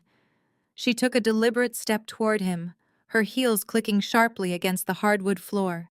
You are facing federal fraud charges, Trevor. Trevor flinched, looking up at her with red, terrified eyes. Monica, listen to me. It is just a misunderstanding with the loan covenants. I can restructure the debt. I know people. I just need time to make some calls. Time. Monica shrieked, her voice shattering the quiet room with a pitch so high it made Richard wince. You do not have time. You do not have a company. You do not have $50 million. You do not have a single dime to your name. She closed the distance between them, her chest heaving with unadulterated fury. You begged me to come back, Monica screamed, pointing a perfectly manicured finger directly at his face. You sat in my lawyer's office during the divorce settlement and swore you were on the verge of a massive tech buyout. You waved those forged bank statements in my face. You promised me wealth, Trevor. You promised me absolute security and a life of untouchable luxury. You swore that if I brought our daughter back into your life, I would never have to worry about money again. And it was all a lie. You are a broke fraud. Monica's arm whipped forward. The crystal champagne flute flew through the air and shattered violently against the stone fireplace, missing Trevor's head by mere inches. A shower of expensive glass and sparkling wine rained down onto the Persian rug. Trevor scrambled backward, holding his hands up to shield his face. Monica, please, I did it for you. I bought the penthouse to prove I could provide the life you deserved. You bought a penthouse with stolen money, she snarled, looming over him like a predator. Do you have any idea what this means for me? My name is on that deed, Trevor. The federal government is going to audit every single asset I possess. You have dragged me into a federal embezzlement investigation. My reputation in this city is ruined. My friends will read about this in the Financial Times. You have humiliated me on a scale I cannot even comprehend. Patricia, temporarily distracted from her own financial ruin, looked up at Monica with pure, unfiltered venom. Do not speak to my son that way. The older woman snapped, her voice hoarse and rattling. You are the one who bled him dry. You are the reason he felt pressured to take that loan. You parasitic gold digger. You drove him to this. Monica whipped her head around to face Patricia, barking out a harsh, mocking laugh that held no humor. Save it, Patricia. Your precious, brilliant son is a criminal, and your husband gambled away your entire fortune in offshore casinos. You are going to be living in a budget motel by next month. Do not try to look down your nose at me when you are entirely destitute. Richard stepped forward, his face purple with rage. Get out of my house, you insolent woman. It is not your house anymore, Richard. Monica shot back smoothly, turning her nose up at him. And I am leaving right now. Monica turned her back on the entire family with a look of supreme disgust. She smoothed down the front of her designer dress, taking a deep, shuddering breath to compose herself. Her transactional mindset had already calculated the odds, and she was cutting her losses immediately. She marched over to the entryway console table and snatched her designer handbag. Where are you going? Trevor cried out, pulling himself up onto his knees. Monica, you cannot just walk out on me. We are a family. We can fight this together. We are legally divorced, Monica stated coldly, not even turning around to look at him. Our reconciliation was strictly dependent on your financial portfolio, which currently consists of federal indictments and foreclosed property. I am picking up Lily, and we are going to my sister's house in Connecticut. You will hear from my lawyers regarding a revised, highly restrictive custody arrangement. You are never seeing us again. She reached into her purse and rummaged around aggressively. She let out an exasperated sigh and turned back to face Trevor, holding out her empty palm. Give me the keys. Trevor stared at her blankly. What? The keys to the Porsche? Monica demanded, snapping her fingers impatiently. My keys are in my other bag upstairs, and I am not spending another second in this house. Toss me your set right now. I am leaving. Trevor patted his pockets frantically, his hands shaking as he tried to comply with her final demand. But before he could locate the heavy key fob, I took a calm, measured step forward. I would not bother looking for those, Trevor, I said, my voice smooth and conversational. Monica glared at me, her eyes flashing with impatient rage. Stay out of this, Blair. This has nothing to do with you. I am leaving and I am taking my car. I offered Monica a polite razor-sharp smile. It is not your car, Monica. As I mentioned earlier, the vehicle was purchased directly with embezzled funds from the Apex Capital bridge loan. The dealership financing was fraudulent, which means the title is entirely void. The car legally belongs to the creditors. Monica's hand dropped slowly to her side. What are you saying? I am saying that my private equity firm does not waste time, I explained, folding my hands neatly in front of me. When the foreclosure proceedings were finalized yesterday, I also initiated the asset recovery protocol. I dispatched a specialized repossession team to secure all vehicles purchased under Trevor's fraudulent shell company. They arrived concurrently with my entrance through the front door. Monica's eyes widened in sudden dawning horror. She spun around and sprinted toward the grand front window, ripping back the heavy silk drapes to look out at the sprawling circular driveway. I did not need to look outside to know what she saw. The pristine circular gravel driveway was completely empty. The cherry-red Porsche was repossessed and towed off this property exactly 10 minutes ago, I informed her, watching the absolute devastation radiate from her rigid posture. I suggest you call a cab. Monica stared at me, her jaw hanging slack, her chest rising and falling in rapid, shallow breaths. For a woman whose entire existence was predicated on projecting superiority and flaunting unearned wealth, the realization that she was stranded in the suburbs without a luxury vehicle was the final devastating blow. She let out a guttural, piercing scream of pure frustration, turned on her designer heel, and marched toward the heavy oak front doors. She did not look back at Trevor. She did not look back at the grand staircase. The massive door slammed shut with a concussive boom that rattled the crystal fixtures, signaling the absolute and irreversible end of Trevor's meticulously crafted fantasy. Trevor remained on the floor, his posture completely broken. He turned his head slowly, his terrified gaze seeking out his parents. He was searching for a rescue that was never going to come. Richard was slumped heavily against the ornate wall paneling, staring blankly at the shattered champagne glass, glittering on the Persian rug. The fierce, overbearing patriarch was gone, replaced by a hollow shell of a man, realizing his secret gambling debts had just cost him his ancestral home. Patricia was sobbing quietly into her hands, entirely stripped of her country club armor, finally comprehending that her luxurious winter vacations to St. Bart's were permanently canceled, soon to be replaced by grueling bankruptcy hearings. They were completely ruined. They had absolutely nothing left to offer him. Slowly, Trevor turned his gaze back to me. His eyes, red, swollen, and shining with fresh tears, darted across my tailored suit and the heavy red dossier resting on the mahogany coffee table. He saw the undeniable reality of my position. I was no longer the quiet, agreeable wife he could dismiss or talk over at dinner parties. I was the financial executioner who held the deed to his family's legacy. And in that desperate, cornered mind of his, a new sickening strategy began to form. He dragged his body across the floor.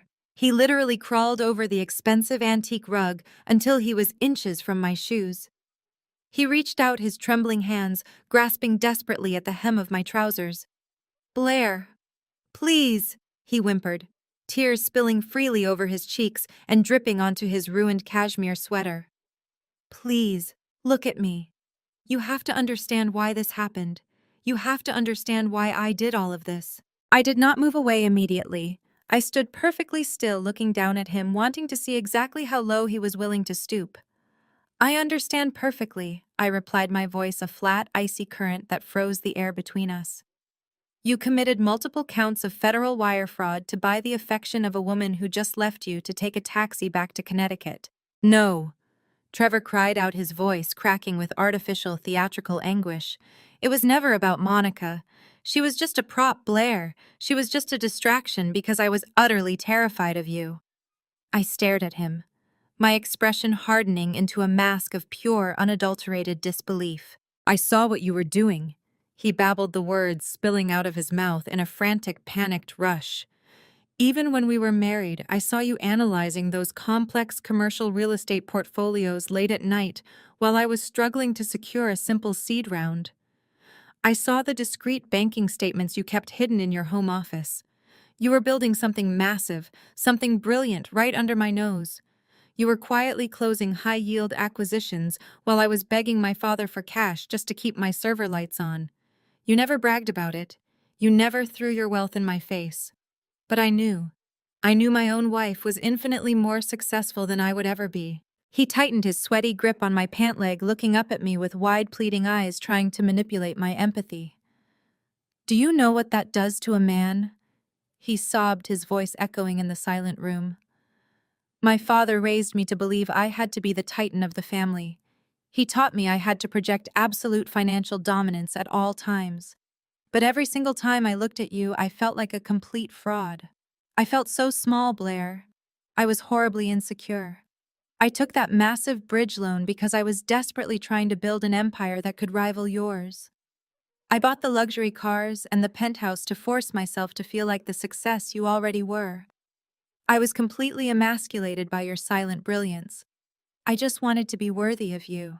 Richard turned his head slightly, his face contorted in absolute revulsion as he watched his only son, the supposed heir to his dynasty, crawling on his hands and knees, weaponizing his own incompetence. "We built our first apartment together," Trevor pleaded, digging his fingers into the fabric of my trousers, weaponizing the earliest, poorest days of our relationship.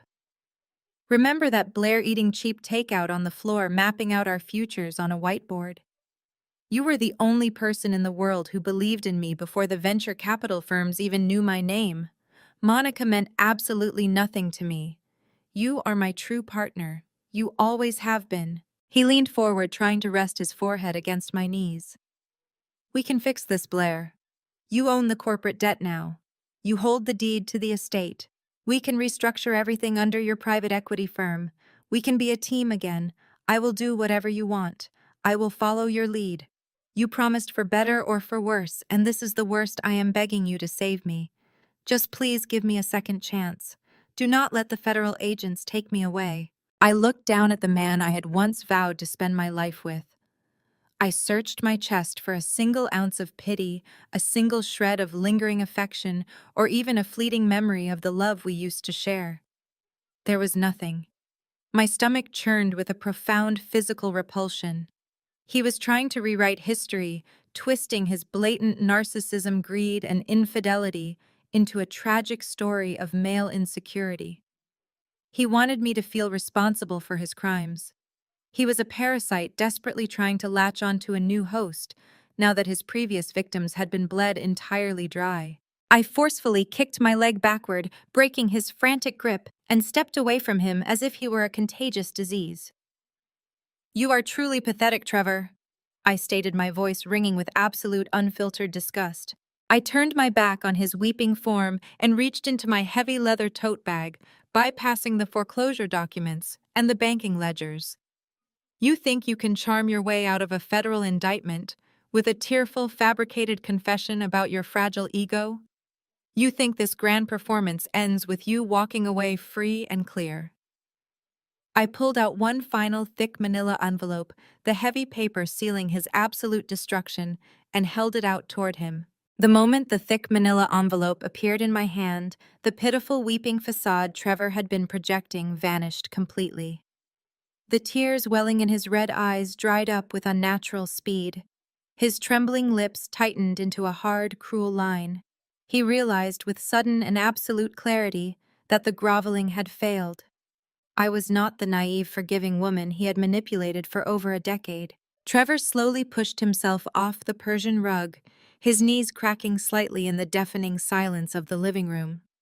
He brushed the invisible dust off his ruined cashmere sweater, attempting to salvage whatever pathetic shred of dignity he had left. His posture straightened, and the familiar arrogant sneer that I had endured for 10 years returned to his face. "Fine," Trevor spat, his voice dropping its panicked pitch and settling into a venomous, calculating growl. "If you want to play it this way, Blair, we will play it this way." He took a deliberate step toward me, jabbing a finger in my direction. "You want to throw me out? You want to foreclose on my parents and gloat about your secret private equity firm? Go right ahead. But you are forgetting one massive, unavoidable detail. We are still legally married." Richard, who had been leaning against the wall in a state of catatonic shock, suddenly snapped his head up. The older man's eyes widened as the financial implication of his son's words hit him. A sickening glimmer of hope flashed across the patriarch's face. "That is right," Richard breathed out, stepping forward to stand behind his son, suddenly finding his bravado again. "This is an equitable distribution state. Marital assets are legally divided." Trevor let out a sharp, breathless laugh, his confidence inflating rapidly. "Do you hear that, Blair? I do not care how many shell companies you use to hide your acquisitions. I do not care how many offshore accounts Apex Capital operates through. You built that entire empire while wearing my wedding ring. Every single acquisition, every corporate buyout, every dollar of profit you generated over the last 10 years happened during our marriage." Trevor crossed his arms over his chest, looking down his nose at me with supreme entitlement. "I am legally entitled to half of Apex Capital. My lawyers will drag you through discovery for the next 5 years. We will freeze your corporate assets. We will audit every ledger. By the time I am done with you in divorce court, I will own 50% of everything you built. You think you cornered me. You just handed me half of a multi-million-dollar empire on a silver platter." I did not blink. I did not flinch. I simply stood there and let his arrogant, greedy threats echo off the high stone walls of the grand living room. Patricia was actually smiling now, a vicious, triumphant smirk spreading across her tear-stained face. They truly believed they had found the ultimate loophole. They believed they were going to siphon my hard-earned wealth to fund their fraudulent lifestyle and pay off their federal indictments. I looked down at the heavy manila envelope in my hand. I slowly unwound the red string sealing the flap. "You always had a habit of overestimating your own intelligence, Trevor," I said, my voice eerily calm, cutting through his smug laughter like a scalpel. "And you always had a habit of underestimating mine." I reached into the envelope and pulled out a thick-bound legal document. The paper was pristine, the edges crisp, and the final page bore 2 very distinct notarized signatures. I tossed it casually onto the mahogany coffee table. It landed with a heavy, satisfying slap, right next to his federal foreclosure notice. Trevor frowned, his eyes dropping to the document. "What is that?" I took a slow, deliberate step forward. "That is a certified copy of our prenuptial agreement," I stated, watching the color instantly drain from his face. Trevor froze. His arms fell limply to his sides. Richard's triumphant smile vanished entirely, replaced by a look of sheer confusion. "Do you remember the day we signed that, Trevor?" I asked, keeping my gaze locked onto his terrified eyes. "It was exactly 10 years ago. You had just secured your very first seed funding round of $100,000 for your startup. You were absolutely convinced you were going to be the next Silicon Valley billionaire. You were so terrified that your quiet, unassuming bookkeeper of a fiancé might one day try to lay claim to your imaginary tech fortune." I paced slowly around the coffee table, commanding the room with effortless authority. "You marched me into that sterile, glass-walled law office in downtown Boston. You hired the most aggressive, ruthless asset protection lawyers money could buy. You sat across from me, slid that 50-page document across the table, and told me that if I did not sign away all my rights to your future earnings, there would be no wedding. You wanted to make absolutely certain that your precious legacy was walled off from me forever." Trevor was hyperventilating again. He reached out with a trembling hand and picked up the document, his eyes darting frantically across the dense legal jargon on the front page. I did not need to read it. I had the specific clause memorized perfectly. "Turn to page 32. Trevor." I instructed, my voice echoing with lethal precision.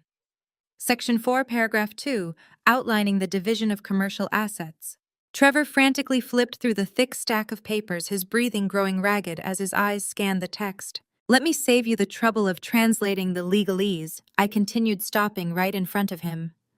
"Your expensive lawyers drafted an ironclad, impenetrable shield around independent business ventures.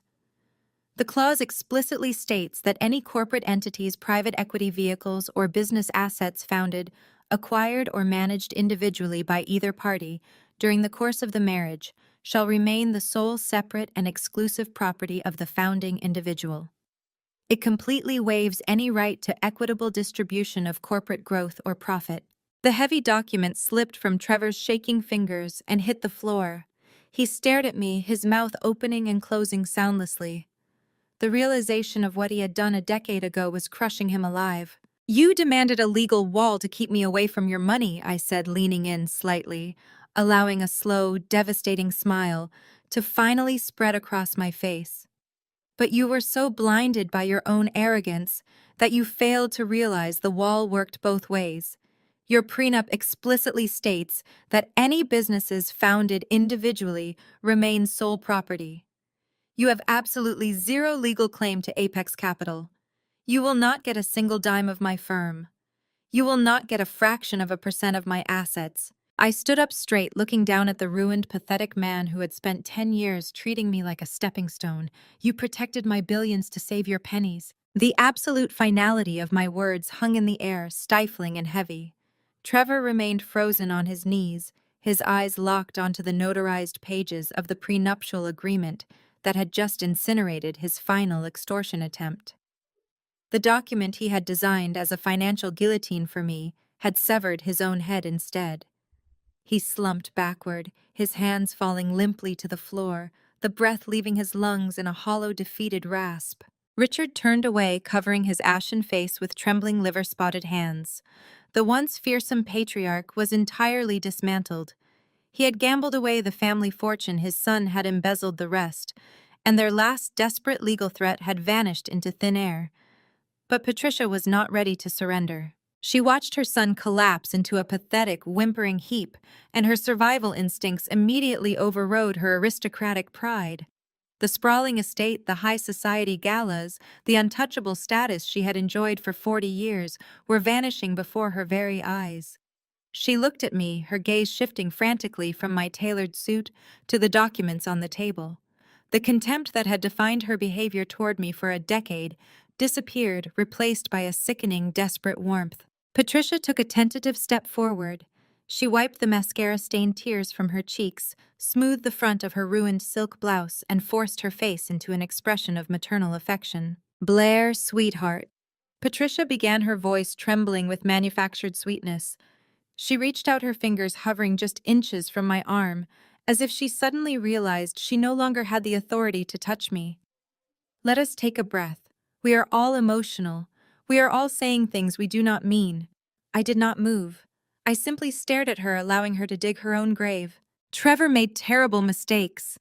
Patricia continued, her tone urgent and pleading. "He was foolish, and Richard has been horribly irresponsible. But you and I, Blair, we do not have to throw everything away. This is still your home. You said it yourself, you hold the deed. We can fix this. You do not have to evict us." She clasped her hands together in a posture of sheer desperation. "I know we have had our differences. I know I have been hard on you in the past. But it was only because I wanted you to step up to be the strong woman I knew you could be. And look at you now. You built an empire. You are exactly the kind of woman this family needs. Let us put the past behind us. I will finally treat you like a real daughter, Blair. Flesh and blood. We can run this estate together." The sheer audacity of her pitch was staggering. She was standing in the ruins of her life, a life destroyed by the very men she had placed on a pedestal, and she was attempting to manipulate me into funding her country club lifestyle. I looked at Patricia, feeling a cold, clinical detachment. "A real daughter," I repeated, testing the words on my tongue as if they were toxic. Patricia nodded vigorously, a hopeful, pathetic smile stretching across her face. "Yes, absolutely. You belong with us, Blair. You always have." I took a slow, deliberate step into her space, forcing her to look directly into my eyes. My voice was low, carrying the weight of a decade of suppressed fury. "Let us talk about your maternal instincts, Patricia. Let us talk about the very first Christmas I spent in this house." Patricia's hopeful smile faltered, her eyes darting nervously toward her husband, who was too broken to intervene. "I was 24 years old."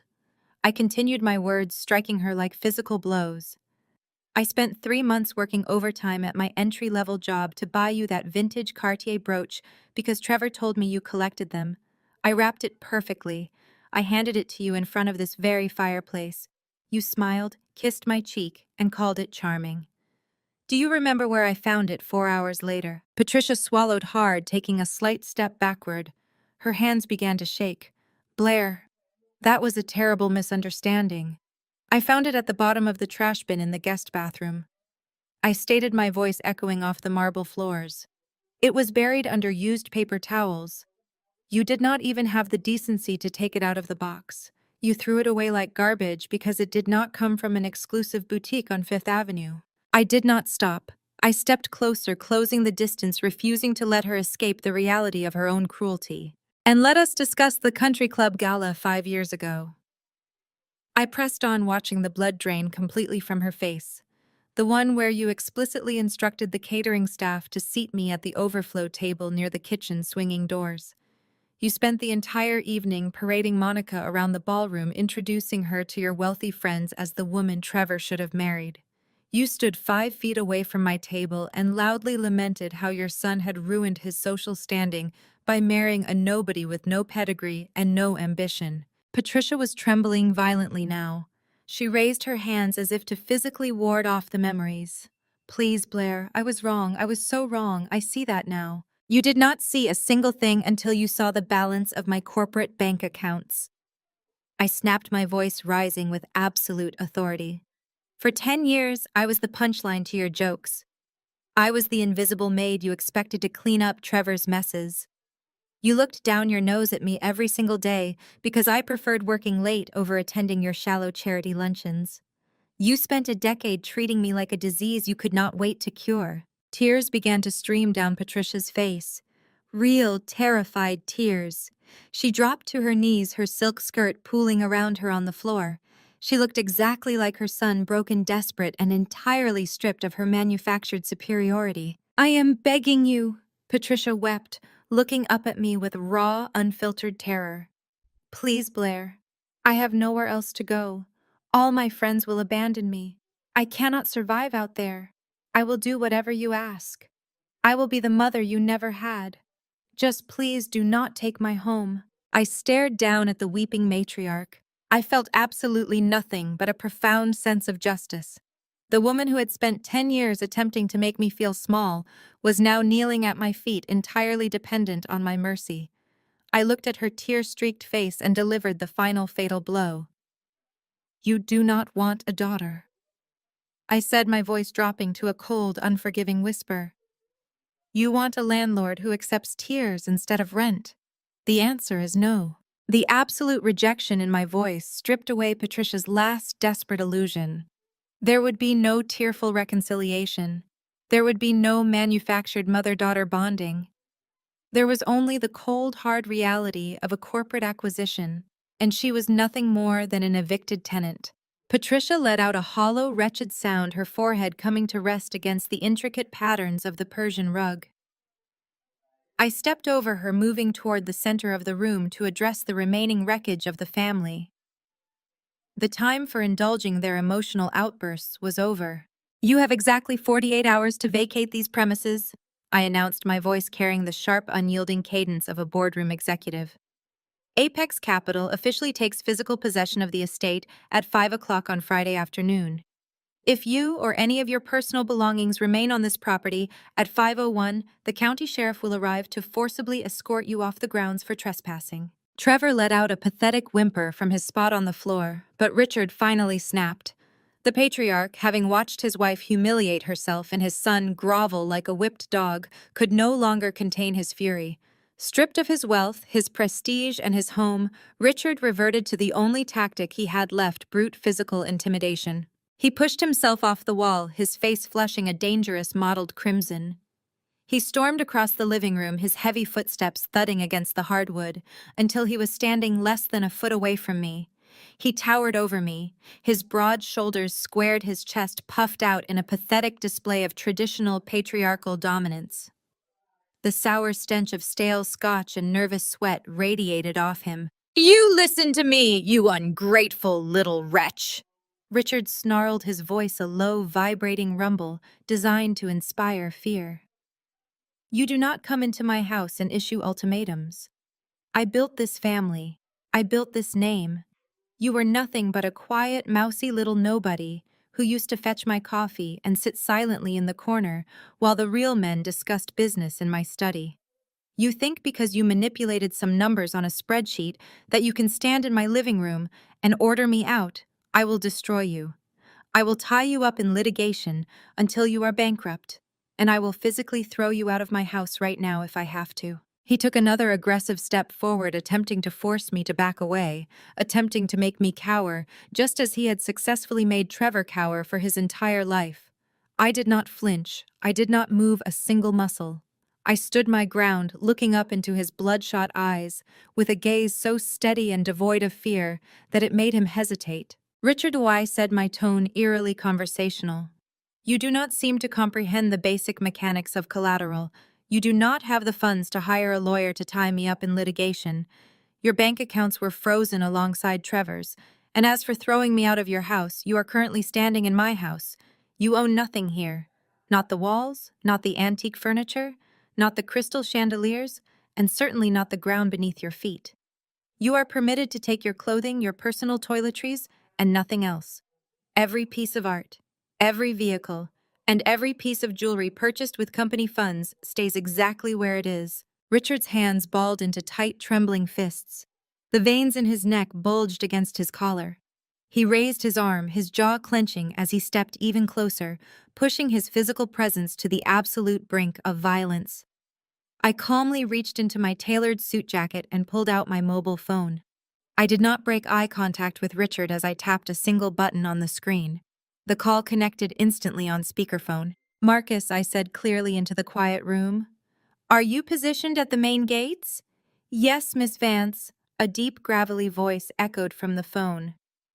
The perimeter is fully secured. The local estate guards have been relieved of their duties, and our team has assumed complete control of the property access points. Excellent, I replied, my eyes fixed on Richard's rapidly paling face. The former owner is becoming verbally aggressive and displaying threatening physical behavior in the main living room. I need you inside immediately. Understood. We are coming in. The line went dead. Richard scoffed, taking a slight step back, though his fists remained clenched. You think a phone call scares me? He sneered, attempting to hold on to his crumbling authority. You think you can just march your own hired thugs into my home? 10 seconds later, the heavy oak front doors swung open with a forceful, synchronized motion. Heavy, deliberate footsteps echoed across the marble foyer, moving with military precision. Two massive, broad-shouldered men dressed in immaculate black suits stepped through the grand archway. They moved with silent, terrifying efficiency, crossing the living room and taking their places directly behind my shoulders. They did not say a word. They simply stood there, towering, imposing mountains of muscle, their cold eyes locked entirely on Richard. The power dynamic in the room was permanently, irreversibly sealed. Richard stared at the two operatives, his mouth falling open slightly. The aggressive posture melted out of his shoulders. His fists uncurled. The realization crashed down on him with suffocating weight. He was completely outmatched financially, legally, and physically. He had no guards. He had no empire. He had no power left to wield. As I said, Richard, I murmured, offering him a sharp, victorious smile that mirrored the coldness of the marble beneath our feet. 48 hours. I suggest you start packing. Richard's jaw worked soundlessly. He stared at the two towering operatives flanking me, then at the floor before turning and staggering toward the hallway like a man who had suddenly aged 20 years. Patricia scrambled to her feet, her silk skirt swishing against the rug, and hurried after her husband without a single backward glance. They abandoned their son to the fate he had engineered. Trevor, still kneeling on the Persian rug, watched his parents retreat. The finality of the 48-hour countdown echoed in the cavernous room. A sudden frantic energy seized him. His eyes darted around the luxurious space, landing on the glass display case, resting on the ornate console table near the grand staircase. Inside sat his prized collection of vintage timepieces. He scrambled up from the floor, his polished leather shoes slipping slightly on the rug, and lunged toward the table. His hands shook as he unlatched the glass lid, his fingers frantically grabbing a platinum Patek Philippe. and a limited edition Rolex Daytona. He stuffed them into the pockets of his slacks, his breathing shallow and rapid. Next, he reached for a small, solid gold statuette resting on the mantelpiece. Marcus stepped forward. The movement was smooth, utterly silent, and terrifyingly fast. The security chief simply placed a massive, calloused hand flat against Trevor's chest, halting his frantic dash instantly. "Get your hands off me!" Trevor spat, his voice cracking with a mixture of fear and indignation. "These are my personal belongings. I am taking what is mine. Move out of my way before I have you arrested for assault." Marcus did not flinch. He did not speak. He merely looked at Trevor, the way one might look at an insect, his hand remaining an immovable wall of muscle and bone. I walked slowly across the living room, the sharp click of my heels cutting through Trevor's panicked breathing. I stopped beside the console table and looked down at the empty slots in the velvet-lined watch case. "You seem to have a fundamental misunderstanding of the word personal, Trevor," I stated, folding my arms across my chest. "Put the watches back." Trevor backed away from Marcus, his hands protectively clutching his pockets. "You said we had 48 hours to pack our clothes and toiletries. These watches are accessories. They belong to me. I bought them. You cannot strip me of my personal property. It is illegal." I let out a short, hollow laugh.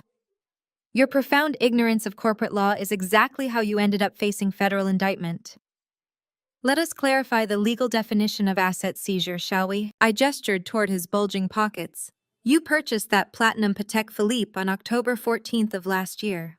I know the exact date because it coincides perfectly with the morning you authorized a wire transfer of $85,000 from your company's operational budget to a shell account in the Cayman Islands. An account that coincidentally was used to pay the jeweler in Geneva 3 days later." Trevor swallowed hard, his grip on his pockets loosening fractionally. "And the gold statuette you were just eyeing?" I continued, pointing to the mantelpiece. "You bought that at a silent auction in Manhattan using the corporate credit card tied to your Series B funding. You claimed it was an office expense, a decorative piece for the lobby. Yet it has been sitting in your parents' living room for 6 months." I stepped closer, my voice dropping to a lethal razor-sharp whisper. "Every single luxury item in this estate that you purchased over the last 3 years was funded by embezzled corporate capital. You siphoned money from your investors, from your bridge loans, and from the debt you sold to my firm. Legally, those funds belong to Apex Capital. Therefore, the assets purchased with those funds belong to Apex Capital. You do not own those watches, Trevor. I do." Trevor stared at me, his eyes wide and panicked. "You cannot prove that. You cannot trace every single purchase." "I own the debt, Trevor," I reminded him smoothly. "I audited every ledger, every hidden account, every falsified expense report you ever submitted. I have a 70-page itemized inventory of every asset subject to seizure. My legal team filed the preliminary injunctions this morning. If you attempt to remove a single piece of jewelry, art, or hardware from this property, you will be committing grand larceny. And Marcus here is under strict orders to detain you until the authorities arrive." Trevor looked at the massive security guard, then back at me. His chest heaved as the last of his arrogant defiance shattered. Slowly, painfully, he reached into his pockets. He pulled out the platinum watch and placed it gently back onto the velvet cushion. He reached into his other pocket and returned the Rolex. His hands lingered over the glass case, his fingers trembling as he mourned the loss of the material wealth that had defined his entire pathetic identity. "We are not finished," I said coldly. Trevor flinched, looking up at me with raw, hunted eyes. "What else do you want?" I put them back. "Take off the watch you are currently wearing," I instructed, gesturing to his left wrist. "The Audemars Piguet you bought yourself for your 30th birthday. Paid for with funds diverted from the employee payroll account." "Take it off!" Trevor instinctively covered his wrist with his right hand. "Blair, please. This was a gift to myself. Take it off, Trevor." He squeezed his eyes shut, a single tear escaping and tracking through the dust on his cheek. His fingers fumbled with the intricate clasp. He unhooked the heavy gold timepiece and handed it to me. The metal was still warm from his skin.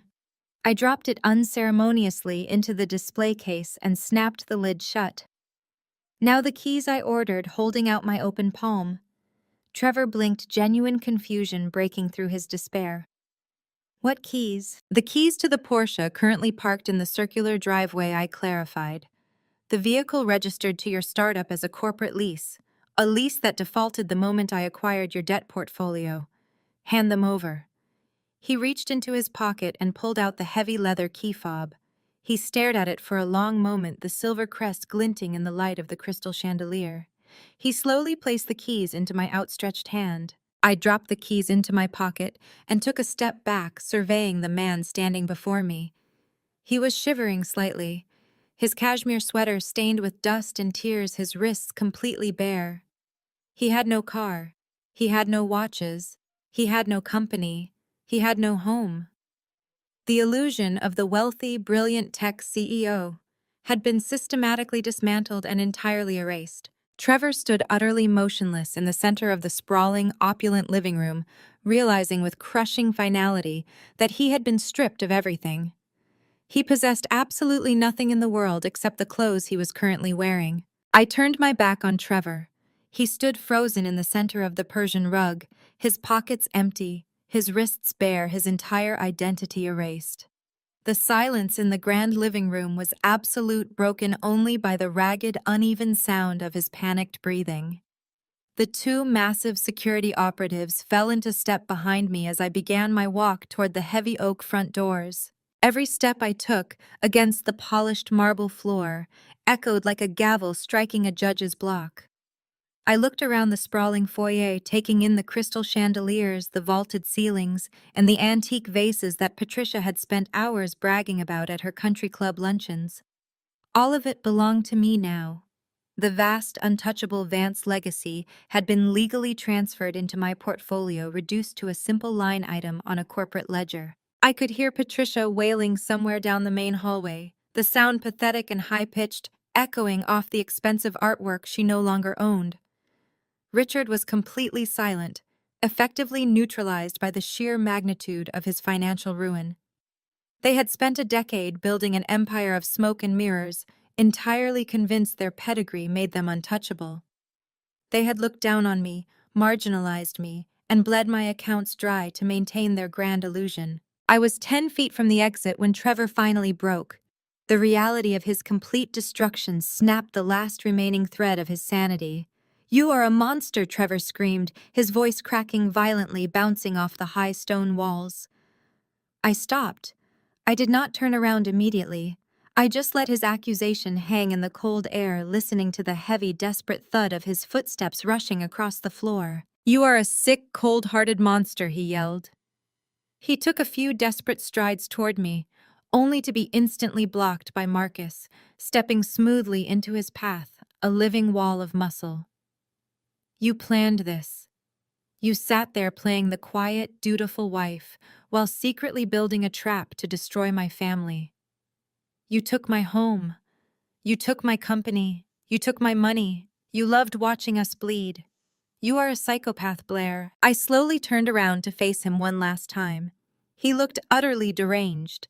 His face was blotchy, his hair disheveled, his hands clenched into useless, trembling fists at his sides. He wanted me to feel guilty. He wanted me to show a fraction of the emotional volatility he was currently displaying. He needed me to be the villain, so he could remain the victim in his own twisted narrative.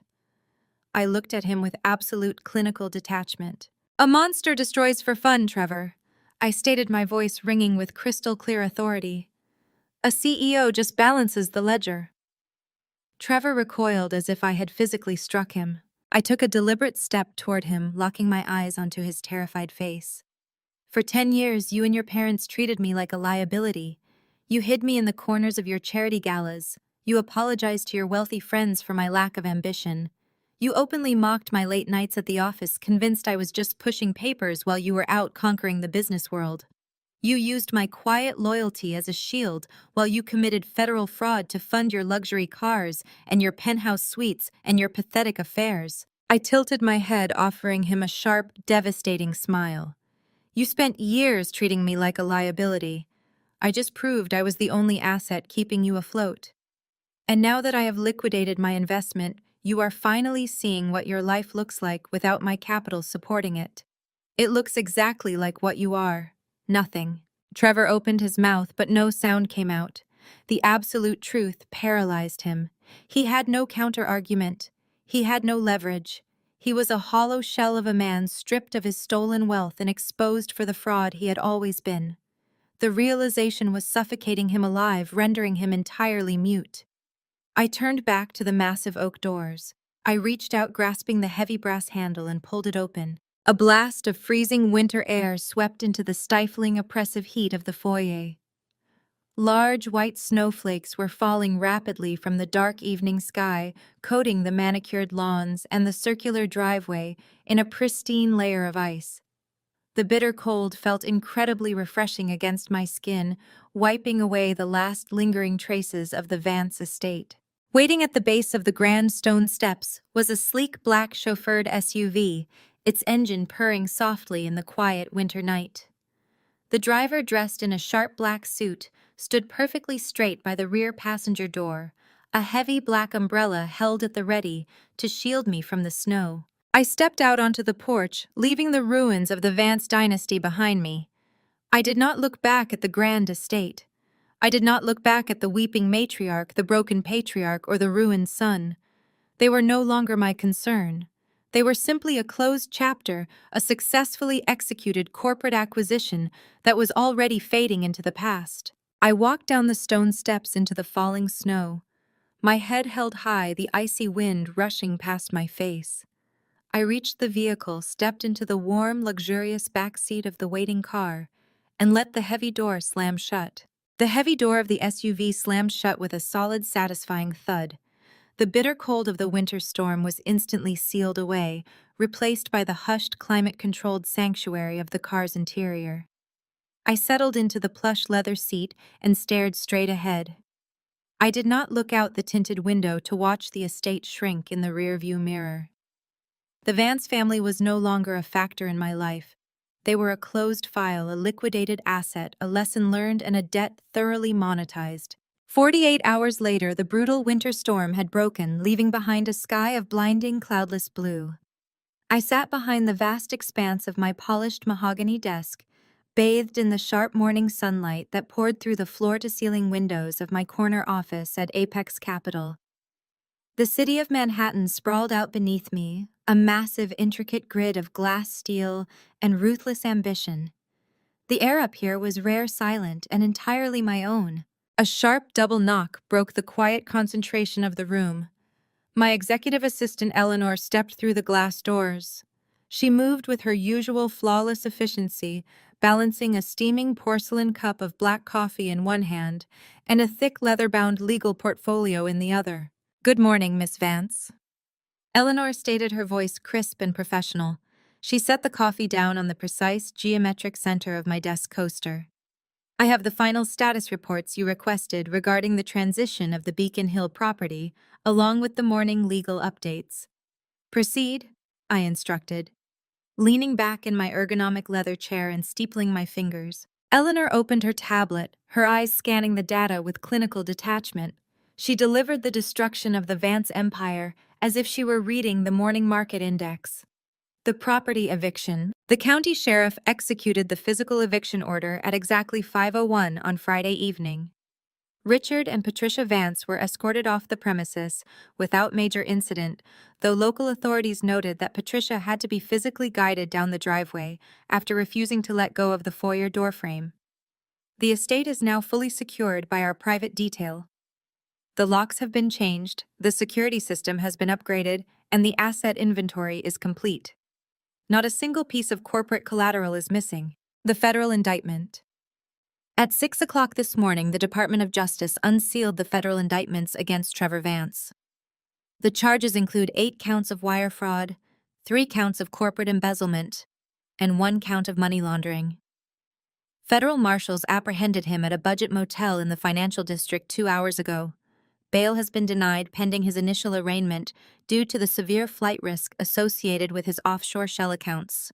The collateral damage. We also received a brief intelligence update regarding Monica. Her bank accounts were frozen alongside Trevor's corporate holdings early Saturday morning. Financial analysts monitoring secondary markets noted that she spent the entirety of the weekend listing her entire collection of designer handbags, shoes, and gifted jewelry on luxury consignment websites. She is reportedly attempting to liquidate everything she owns just to cover the security deposit on a studio apartment in Queens. I absorbed the information in absolute silence, a profound, pristine silence. The ledger was finally perfectly balanced. Every ounce of pain they had inflicted, every humiliating comment they had lobbed in my direction, every dollar they had stolen to finance their arrogant illusions had been accounted for and repaid with interest. "Excellent work, Eleanor," I murmured, picking up my coffee and taking a slow, savoring sip. The dark roast was bitter hot and flawless. "Is there anything else?" Eleanor closed her tablet and stepped forward, placing the heavy leather portfolio directly in the center of my desk. She opened it to the final page, smoothing her hand over the thick cream-colored paper. "Just this," Eleanor said softly. "The final decree of dissolution. The judge signed off on the expedited proceedings this morning. It only requires your signature to be fully executed." I stared down at the document. This piece of paper represented the end of a decade of strategic subservience. It was the formal severing of the chains I had worn while building the very guillotine that cut them.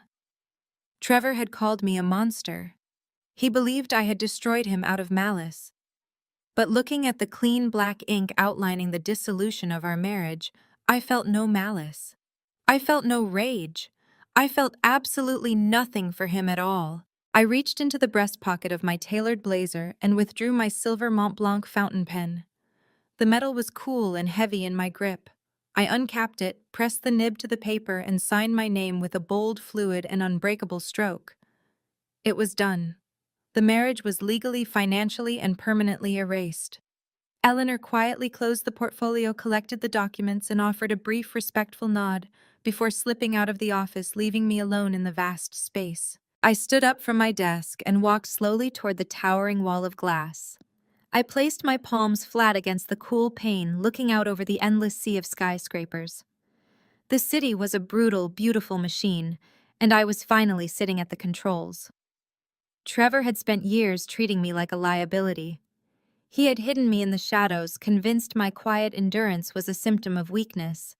He never understood that I was not merely surviving the fire, I was buying the ashes.